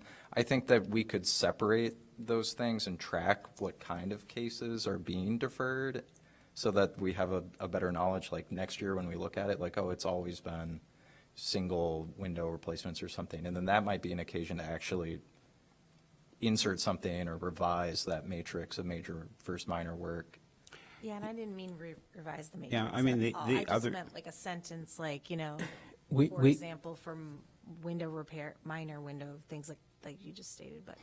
But we also providing the applications that have been approved by staff, so you're also getting that information beforehand. Yeah, the other thing that's been routinely referred is siding replacement, and the commission has already, I don't want to say acquiesced, but approved the use of hardy board siding, which is a cement board siding, so that the only thing you want to know is, if it's a 4-inch exposure, are they replacing it with 4-inch exposure, and that's something that can be looked at administratively and then approved. Yeah, I like the idea of having that process. Actually, I think it makes a whole lot of sense from an efficiency. I guess I just wanted to make sure. Also gets us out of here before 11 o'clock Yeah, at night. Right, I just want to make sure at some point it's not misunderstood or used in a different way, or, then we understand it to be used today, that's all. Well, there is one way, is that we rotating too, right? Members of the pre-meeting or not? The review. We haven't, but is that what the intent? That's not something that we talked about, but, Okay. I mean, that we could rotate who's on. I think it was actually more of who was willing to do it, to be Yeah. honest. Yeah. I don't think anyone volunteered it. I think it was a lot of times, at least in my experience as the chair, that I would point to someone and say, Cade, ask this person to do it. Well, is there anyone who has never done it who would like to do that? I was gonna say, I didn't know there was one, honestly, until I was reading through this. It's, But I'm pretty new, I mean, I'm still learning, but yeah, I mean, there are two things that happen in the process. One is if there's missing information or information that the commission should have that's not been provided, then it's an opportunity for Carlos and Cade to go back to the applicant and say, please do this. If there are drawings that are obviously missing, then it's an opportunity to identify what those are and ask the applicant to submit them. And it's also an opportunity to say, that, even though you've referred this for pre-review, it's something that the commission feel, that we don't feel the commission needs to see, and it could be done administratively. How many commissioners do that pre-review? It's 3. Yeah, it's been 3. For each submission, or do they look at independent ones? No, they look at each one. Okay, so 3 commissioners and 1 staff, if not 2 excellent staff, that's good enough for me. John, do you want to do it? That doesn't take that long. If you're not paying close attention, which is what I do when I review them. I just look at the pictures and say, oh, that looks pretty good. I've not done it yet, and I'm not objecting to do it and doing it in the future. Okay, Cade, put them on your list. I would also do it in the future, too. Well, not to volunteer everyone, but should we have a rotating roster? And just, I think that was the hope. Yeah, I would like to Okay. engage people. I think it just was something that people just weren't jumping to to add to their list. I think would it's be a a good great idea. idea because I think in reviewing these things, each of us look for different kinds of things so that having, Exactly. very different people looking at it is really helpful. In my opinion, it also helps commissioners to become more and more experts in the field by looking at different projects. And between conversation with staff or among themselves, there's things that could be clarified easily and bring that to the applicant to make sure that they have a better application. So that's part of it. I would also stress, though, anyone that's wanting to do this, is that it should be solely just based on completion of the application, not based on any discussion of what should be changed or what, which is harder than you think when you're looking at an application with fellow commissioners. But it should be solely on completeness. Yeah, it's a good point. You're not requesting changes. You can say that there's certain items that may be concerning, you might want to elaborate on, be prepared to discuss these things in front of the commission. Is the applicant there, or is it? No, they and submit then the they receive like a summary after the applicant does, so they're aware of certain standards that might need to be addressed or Okay. fulfilled in further detail, documentation that might help, documentation that's required that's missing. Yeah. Initially, Commissioner Hacker and I used to do it virtually with staff. And then I think it got so regular that we then started doing it later just via email, where we submit our comments via email. Stuart and I have done it where we both see each other's emails, we either concur with or add. And so it's a fairly straightforward process. Yeah, I like the idea of the rotating. Besides all the reasons everyone mentioned, it also takes the burden off, like, it sounds like a few people have been doing that work every month. And then also just, I think it's nice to get to know you guys on just not here every month, like a smaller group. I think that would be, help everyone work better together and understand how everyone works. So I'm for that. I don't know if we put it in here or we just informally do it, but I like that idea. So there's no interaction, correct, at this time between commissioners? They get the packet via email independently, and then you submit your comments. Yeah, there could be some value in if it is a rotating effort that even if you reviewed it independently first, then you convened as a group to discuss. I Yeah. could see some value in that. Yeah, right. I think we did that before the pandemic, where we actually had meetings in person. We had to make sure that we don't have more than is allowed without having a meeting. So I think initially we kind of learned how to not redesign, or we just had to tell them what needs to be completed so that the commission can review it with information that is going to help them. So Are we making a motion on this? Yeah, we should make a motion to formally adopt the new rules, yeah. I move to formally adopt the rules and procedures. Second. Do I have to All in clarify? favor? All right. Aye. Aye.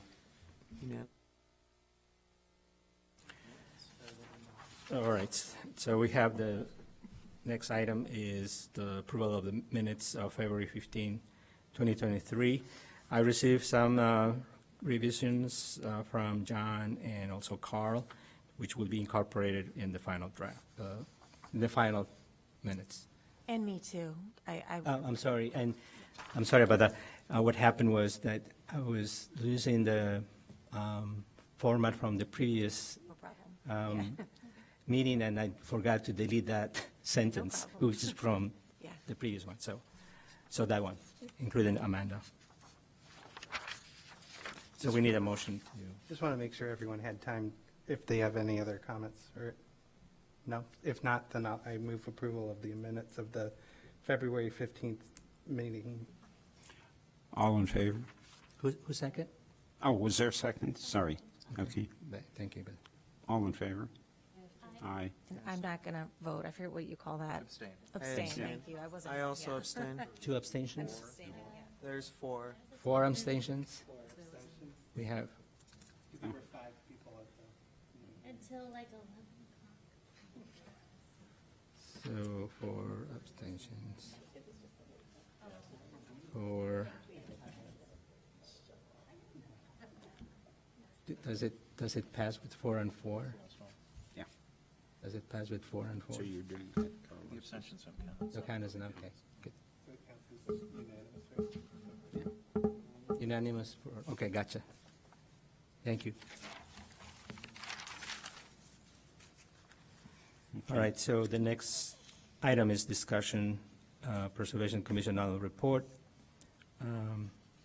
This is for fiscal year 2022, and I will ask Kate to go over the annual report.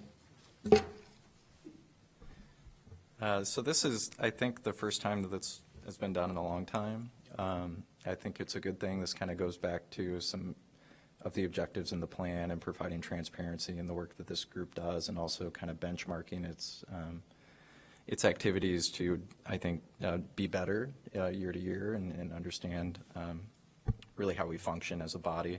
I'll run through this really quickly because I want to leave some time for questions, and a lot of this is not necessarily important for you. This will be presented to the Planning and Development Committee at the end of April. That's the committee, subcommittee of City Council that we report to directly.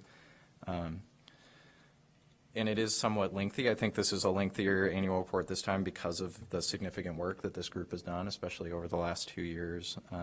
So I'll kind of skip ahead. I won't talk about the structure or the composition of the body, as we know that pretty well.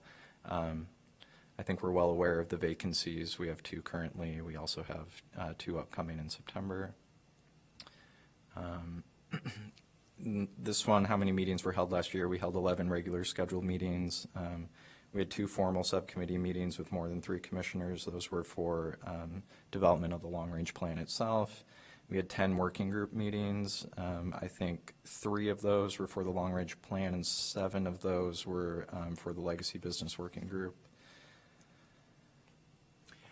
Kate, can I ask a question going back to 2, which is vacancies and pending vacancies? I know appointments are for 2 terms. Can somebody who served years ago that might be interested in serving again come back to the commission? So that's not how the ordinance is written. Oh, okay. I think there are, Carlos might be able to speak to instances where that has happened in the past, but that's not what the ordinance says.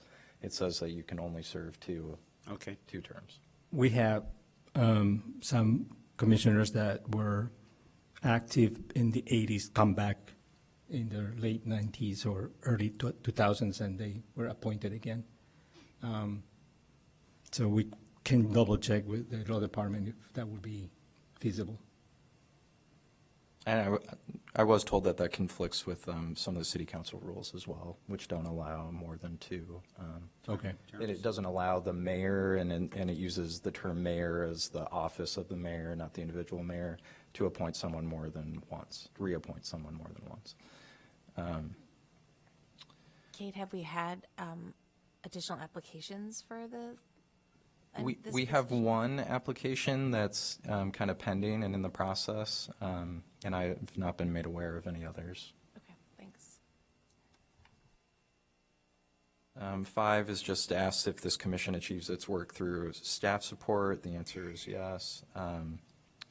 Talks about the commission's budget. I had to do some research on this. The commission used to have a budget in about the 1980s, late 1980s was the last time it had a budget.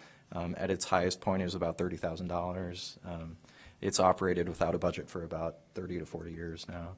What was the budget used for? It's primarily for education work. So it was a preparation of like outreach materials, brochures for homeowners, how to navigate the application process, technical assistance brochures, as well as I think to support staff time, there's a lot of education and advocacy work, especially in the school district in the 70s and 80s that occurred. And that's now all been replaced by materials which are online? Yeah, somewhat. I would say that we never fully replaced the body of materials that existed physically. We do have some of that. One of the objectives is to just kind of scan some of those and also update some of those and make them available. But we have started to kind of replicate some of that digitally, online formats. So the $30,000 wasn't used for commissioners to study Art Deco architecture in South Beach in January? No, not to my knowledge, John. It's not a bad idea. Nice idea, yeah. I'll skip down to kind of goals and objectives. This one I think is always interesting for people. Number 2, how many properties does the commission have purview over? The city really has a remarkable body of and history of preservation, and has only about 850 registered local landmarks. I think about 830 of those are individual landmarks outside of a district. And then if you incorporate all the local districts, the commission has purview over about 2,500 total properties, which is about 10% of the property in the city. The next steps talk about what the commission's objectives are for the upcoming year. I'll skip ahead to that. That's, what major accomplishments the commission undertook in the previous year. It lists both, really the primary one was development of the 2040 plan, but it also looks at various initiatives that are currently in progress. That includes an adaptive use code, the legacy business program in partnership with the Economic Development Division, the Preservation Consortium or Preservation Advisory Subcommittee. That's something that is currently in effect. Actively recruiting commissioners, advocating for adoption of a citywide deconstruction ordinance. There's been some progress on that. And then also supporting retention of significant landscape features. There's currently a citywide tree preservation ordinance that's in the works in the Environment Board. We also resurveyed the downtown. that lists a brief summary of that, which was presented previously, and then talks about upcoming initiatives, which are reinstating the quarterly newsletter as really the primary kind of outreach platform for this commission, and then also preparation of training publications. And then it talks about some of the subcommittees that were aforementioned that help facilitate some of those. And then I'll skip ahead to number C, letter C, performance of the Commission's regulatory framework. I think this includes a lot of data and interesting features for the Commission. So I'll start with 2022, which there were 243 preservation reviews. That was down from the previous year, but as you'll see on a similar page, it's actually been relatively steady over the last 5 years. Of those reviews, 27 were brought to the Commission. So that's about, well, I guess 29 were brought to the Commission, 2 withdrew. So that's about 12% of total cases which come to the Commission. And then of those, none were denied, 19 were approved, and 8 were approved with conditions. Approval with conditions is something that's been relatively recent, and I think that's been pretty effective instead of continuing cases. And then it had a breakdown of the types of work of those 29 cases that were brought before the Commission. This chart's a little misleading in that there's no single type of work for each case. Often cases that are brought before you include various scopes of work. But the most frequent were new additions and then alteration to the fenestration of the existing structure. And that's been mostly related to the addition itself and then the corresponding interior renovation that's occurring. There's also been a decent amount of demolition of existing additions in that the new additions that are proposed often replace a smaller or not well-designed feature of the home. And then this, when we look at year-to-year Commission case review comparison, I think this goes back to some of the changes that we made somewhat recently in the past 3 years to try to create more efficiency, the types of cases first that are brought in front of the Commission, and then the number of cases that are continued. So you can see in 2017 through 2020, really the big thing to look at here is the number of cases that were continued and that were reheard. So it was not infrequent. And, 3 of those 4 instances, either very close to or over 100 cases a year were reviewed by the Commission, compared to 2021 and 2022, where there were just over 40 and then, just under 40 and then just under 30, so 39 and 29. So that's a significant decrease, and I think that is in part what allowed the Commission to perform other activities and really fulfill some of its other duties in these last 2 years and really achieve a lot. And then when you look at the year-to-year overall case review comparison on the next page, you'll see that it's been relatively steady actually over the last 5 years. So there's some spikes in 2017 and 2020, and then a low point somewhat in 2018. But the overall case review is relatively stable. You'll see the big difference here is the percentage of cases that went in front of the Commission. So 2017, there was almost 24%, 2018, 23%, 2019, 21%, 2020, 21%. And then you see a pretty drastic decrease to 15.5% and then 12% the following year, even though the overall caseload remained somewhat similar. And that corresponds with the pre-review. Administrative. I think it aligns with some changes that were made to the rules and procedures in 2020 to allow more administrative reviews, and then also kind of more effective facilitation of that pre-review subcommittee, I think. And then also just removing the amount of times that we continue cases has also freed up some space at the Commission level. Just a note about the administrative reviews. Our practice is that if we have any doubt, if we're not sure, we will consult with the chair before we decide one way or the other. The ones that are not necessarily part of the pre-review, but some projects that are sort of on the cusp of one way or the other. So we definitely take it very seriously because we want to maintain the integrity of the office and the confidence that the chair of the Commission has on staff. So that's a very high priority for us. I think another kind of misconception, probably not for this commission, but for the public, is that they assume administrative review has a separate set of standards that we use or separate considerations, or we don't apply the same standards. We apply the same standards that the commission applies for every case that we review. This is something that was specifically asked for, I think, the common standards of concern. So we were able to look at, out of the number of cases that were approved with conditions in 2022, what standards were frequently cited to enforce those conditions. So standards for alteration number 2, which talks about distinguishing original qualities or character of a property. Number 5, the distinctive stylistic features, materials, and finishes should be treated with sensitivity. Number 6 was the most frequently used. Deteriorated architectural features shall be repaired rather than replaced wherever possible. And then when we look at standards for construction, it was number 2, proportion of facades. Number 3, proportion of openings. Those are somewhat related. Number 4, rhythm of solids, devoids, and facades, also related. Rhythm of entrance porches, and then relationship of materials and textures. So these were the most frequent standards that were cited to enforce conditions. No cases were denied in 2022. No cases were appealed. This section, E, adequacy of public participation. We don't receive a lot of in-person testimony at this commission. That's really kind of related most frequently to like new freestanding construction or when demolitions are proposed. In 2022, we had 40 written comments and only 13 residents that provided in-person testimony.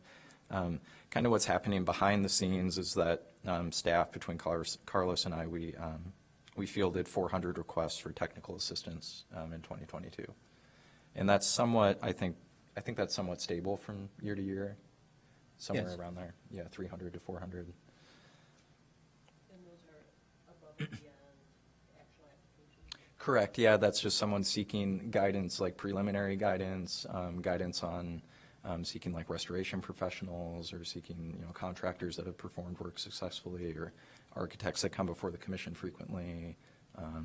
Yeah, it's really a wide array, and that's phone calls and that's emails, and all those things are logged separately by us. So basically, it's a service that we provide to the community, answering questions from, the architects or the owners or contractors. Some of them haven't been in front of the commission. They want to know what's the process, what materials are necessary for an application, things like that. We just give them information.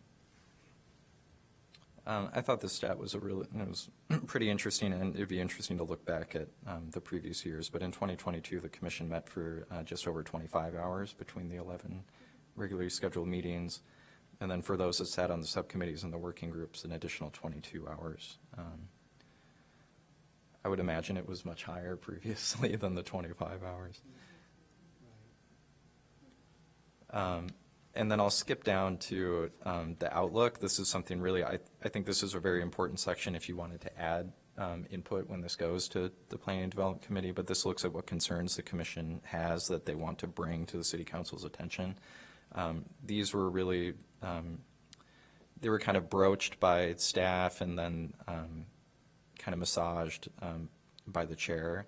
So one was commissioner recruitment and just limited volunteer capital, so how much effort somebody can give when they're already reviewing caseload. And there were some suggestions here.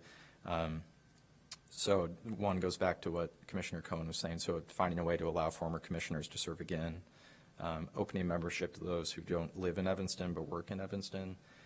That's something that's pretty frequent. We have quite a few members that have architecture offices in Evanston that they've had for 20, 30 years, but they don't live in Evanston, and they've asked to serve and they're not able to. And then also allowing the commission to appoint associate commissioners who would be non-voting members, who would help really facilitate some of the working group and subcommittees. And that's a pretty common practice across the country that we actually used to have here. The other one was a lack of incentives, including small grants, loans, or building permit fee waivers, particularly how those impact more vernacular homes. there's one comment on regarding the landmark nomination process and mandating that the commission is afforded the opportunity to present their findings of fact and report to the Planning and Development Committee instead of just kind of passively forwarding that on to them. Does that have to do with historic districts too? Because isn't there a lot of talk about having another, like the northwest having like a historic district in there and like. There was a recent like roundtable article about the efforts in the past for a Northwest Evanston historic district. I think it would be much in the same way as an individual nomination. There's a report that's required by this commission, and that's transmitted to City Council.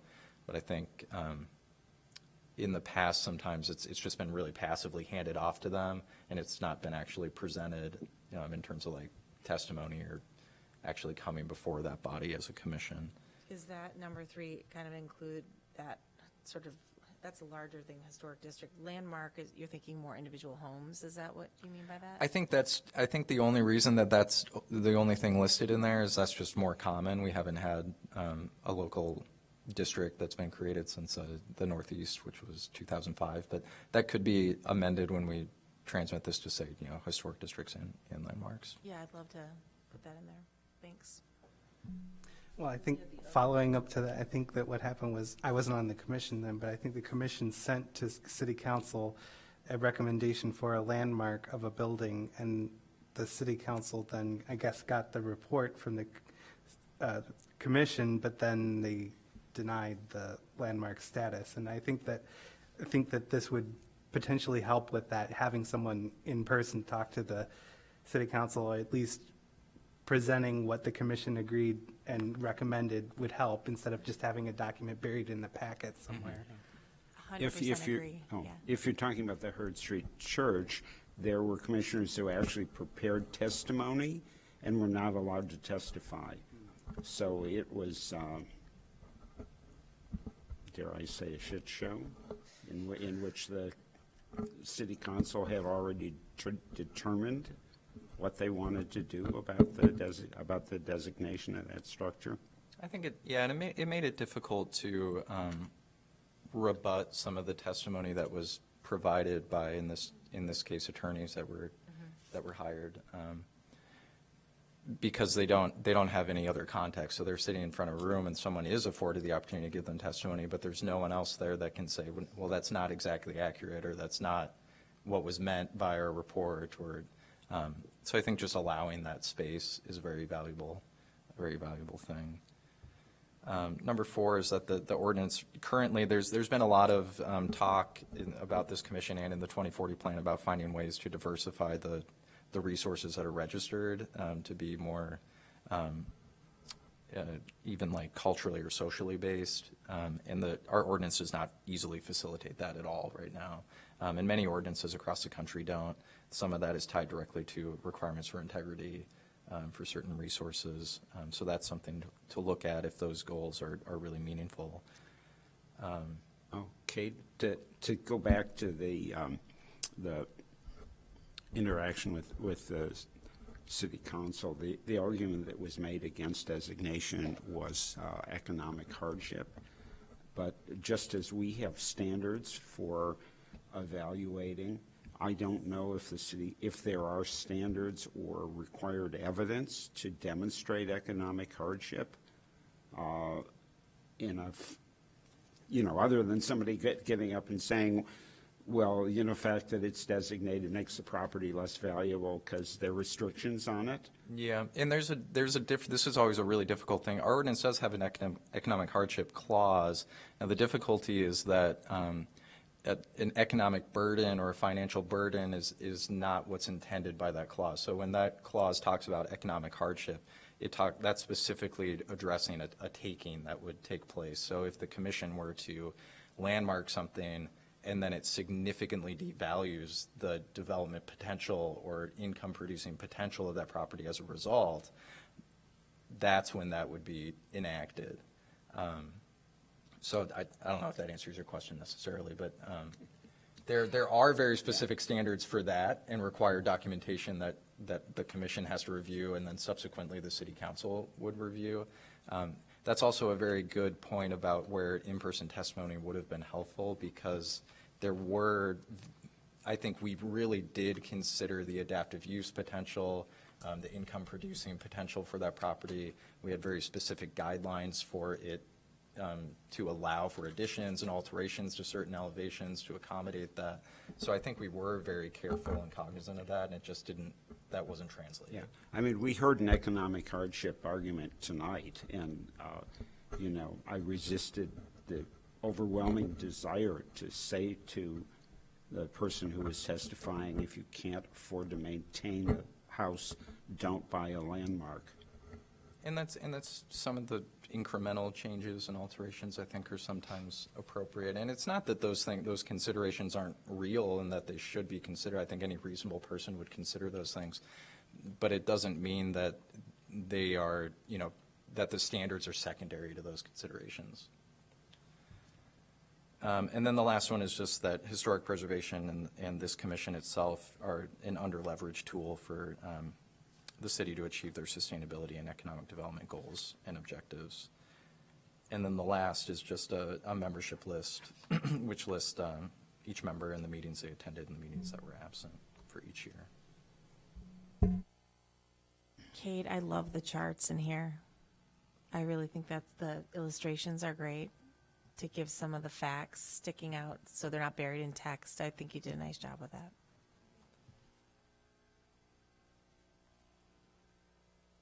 One of the things about, two things that just caught my eye that I think are great that we talked about in the working plan is the city council using the Preservation Commission to reach some of the green and environmental goals of the city. I don't think that anybody thinks about that. We talked about it a lot. Yeah. And then the other thing we were just talking about economic hardship and things like that, like even tonight, incorporating education to educate people about maintaining things and restoring things, and how, you know, it really isn't, it's hard to find the people who do the work, or, you know, it seems daunting when often, you know, it really wouldn't be that hard, and you would get the same type of results that, you know, tearing it apart and putting something in it. Right. So, I don't know, a part of the problem, I would think, is in education is how do we educate and guide people without, you know, it sounding like we're endorsing certain, you know, people in the field and things like that, you know. Anyway, but great job on this. Thanks. Yeah, just to add to that, I think you may have mentioned this before, but I would love to see a list online of, I know you don't want to endorse any person, but I will say for myself, finding someone to restore our windows was super hard. Like, we had a few people come out, and I don't know, I found it very daunting as a homeowner, and I sit on this commission with access to some of people, you know, I just would love to see a list online, even if you say, like, we can't, these are not endorsements, these are contractors who have come before the commission and have had approved projects or something, like just some I don't know if we're able to do that, but that would be such an easier thing than calling you too. It would take some of the burden off the 400 requests that you get every year. I'm sure half of those are like phone calls or emails about providers, I would think. So we do refer those calls to Landmarks Illinois. They have a Landmarks list Illinois. of contractors for different trades. So it's limited, but I mean, if the larger organization in the state has a limited list of providers, it just tells you how difficult it is to get them. Yeah, it is, but I think we were saying just now was like, it's hard, but it's not impossible, and like give them some of the tools, like, because I do agree, it was really hard to find someone that would restore our windows. Yeah. We had a ton of windows, and they're old, and like it really took a lot of like digging to like get someone who would like do it. Yeah. bid it. And It's like a total chicken and egg thing too, in that you can find people, but they don't have the capacity to do it in under 2 years sometimes. But if you're also not providing that work to them, they're never going to grow their capacity. So it is kind of a strange dynamic. I mean, I think the other thing is, well, there are a lot of wonderful craftsmen out there. You want somebody who's done that before. yeah, for sure. I was just going to say that a lot of the craftspeople that are sort of the experts known for these types of things might not have been before the commission. They might be just outside of our community a little bit, which is why the landmarks list.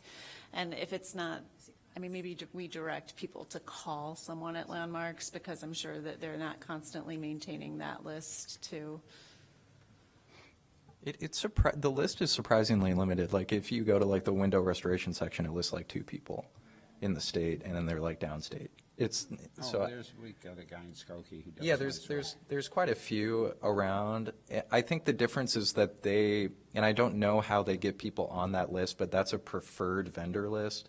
So it's not, I think our list could be something easier where these are people that successfully do this kind of work in the region.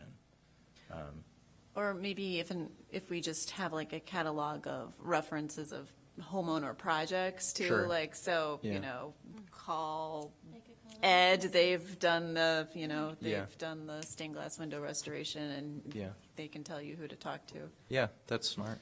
I think that might have been Commissioner Ziem at one time that talked about having this like network of landmark property owners that can communicate with each other, which is an excellent resource. There's Facebook groups that always ask for Yeah. recommendations. I mean, yeah, you know, there's one for here. If we wanted to pursue that, I mean, there's really maybe half a dozen architects in the Chicago region whose practices are primarily restoration work, and, you know, somebody calling them and asking for their lists of recommendations, at least for me, would be a pretty reasonable starting point, and also an endorsement. You know, if Gunny Harbo or Mary Brush or John Eifler uses somebody to restore windows, you know, they can work on our job anytime. So I think it's worth exploring and see how we can provide at least that it doesn't necessarily endorse, but it says these are people who have been in front of the commission and approved. Because that's what I ask people to do. You know, I cannot really give you that information, but if you go to the packet that was in February of 2022, there's a contractor or somebody's listed there. You can reach, it's public information. Yeah, I think it'd be really helpful. As someone going through a renovation, I find it so painful to find people to do stuff. Like specialty stuff is in particular hard to find. I mean, the other thing that people don't factor in is that it's expensive, because because the work involved is painstaking and time-consuming. It costs more money, and you can find we've had great luck finding good subs through good general contractors. They will have those resources. The other thing to factor in is, you know, if the client can't pay for a good general contractor and the architect is lame and doesn't know what they're doing or what the options are, then you get a shoddy product out the other end. Okay, I'm gonna intervene and cut this discussion off. I know I'm no longer chair, but it's still embedded in me, so. Cade, moving right along. Is that it? Okay. Sorry, I just have one I more. will I have entertain one it. more comment. Sorry, just really quickly. I don't know who gets this annual report. You said the Planning Commission. It will be. Or the City- planning. Yeah, So- Planning and Development Committee. Okay, yeah. no, I think Yep. it's great. I really, really liked it. I would just say, it might be nice to add some pictures of like projects we approved, like the proposed, some visuals, just as a thought, like as an appendix, because we are always. Yeah, we viewing- floated the idea of looking at like before and after successful projects that kind of demonstrate the work of this commit. Like, for example, 2306 Harrison is a good example of, I think, the standards working in a very valuable way and providing a better product to his client. it's like more tangible I of what we do. don't, I don't know the logistics of like sharing some of those things and if those homeowners would appreciate that, but But it's, oh. it is public information. Yeah, I was just gonna say, this is already online on the, Yeah. under the, you know, you click on it, you can see all, I was thinking something from the packet potentially, yeah. Does anyone want to make a motion for adjournment? Make a motion to adjourn the meeting? Second? I second. All in favor? Aye. Okay, thank you all.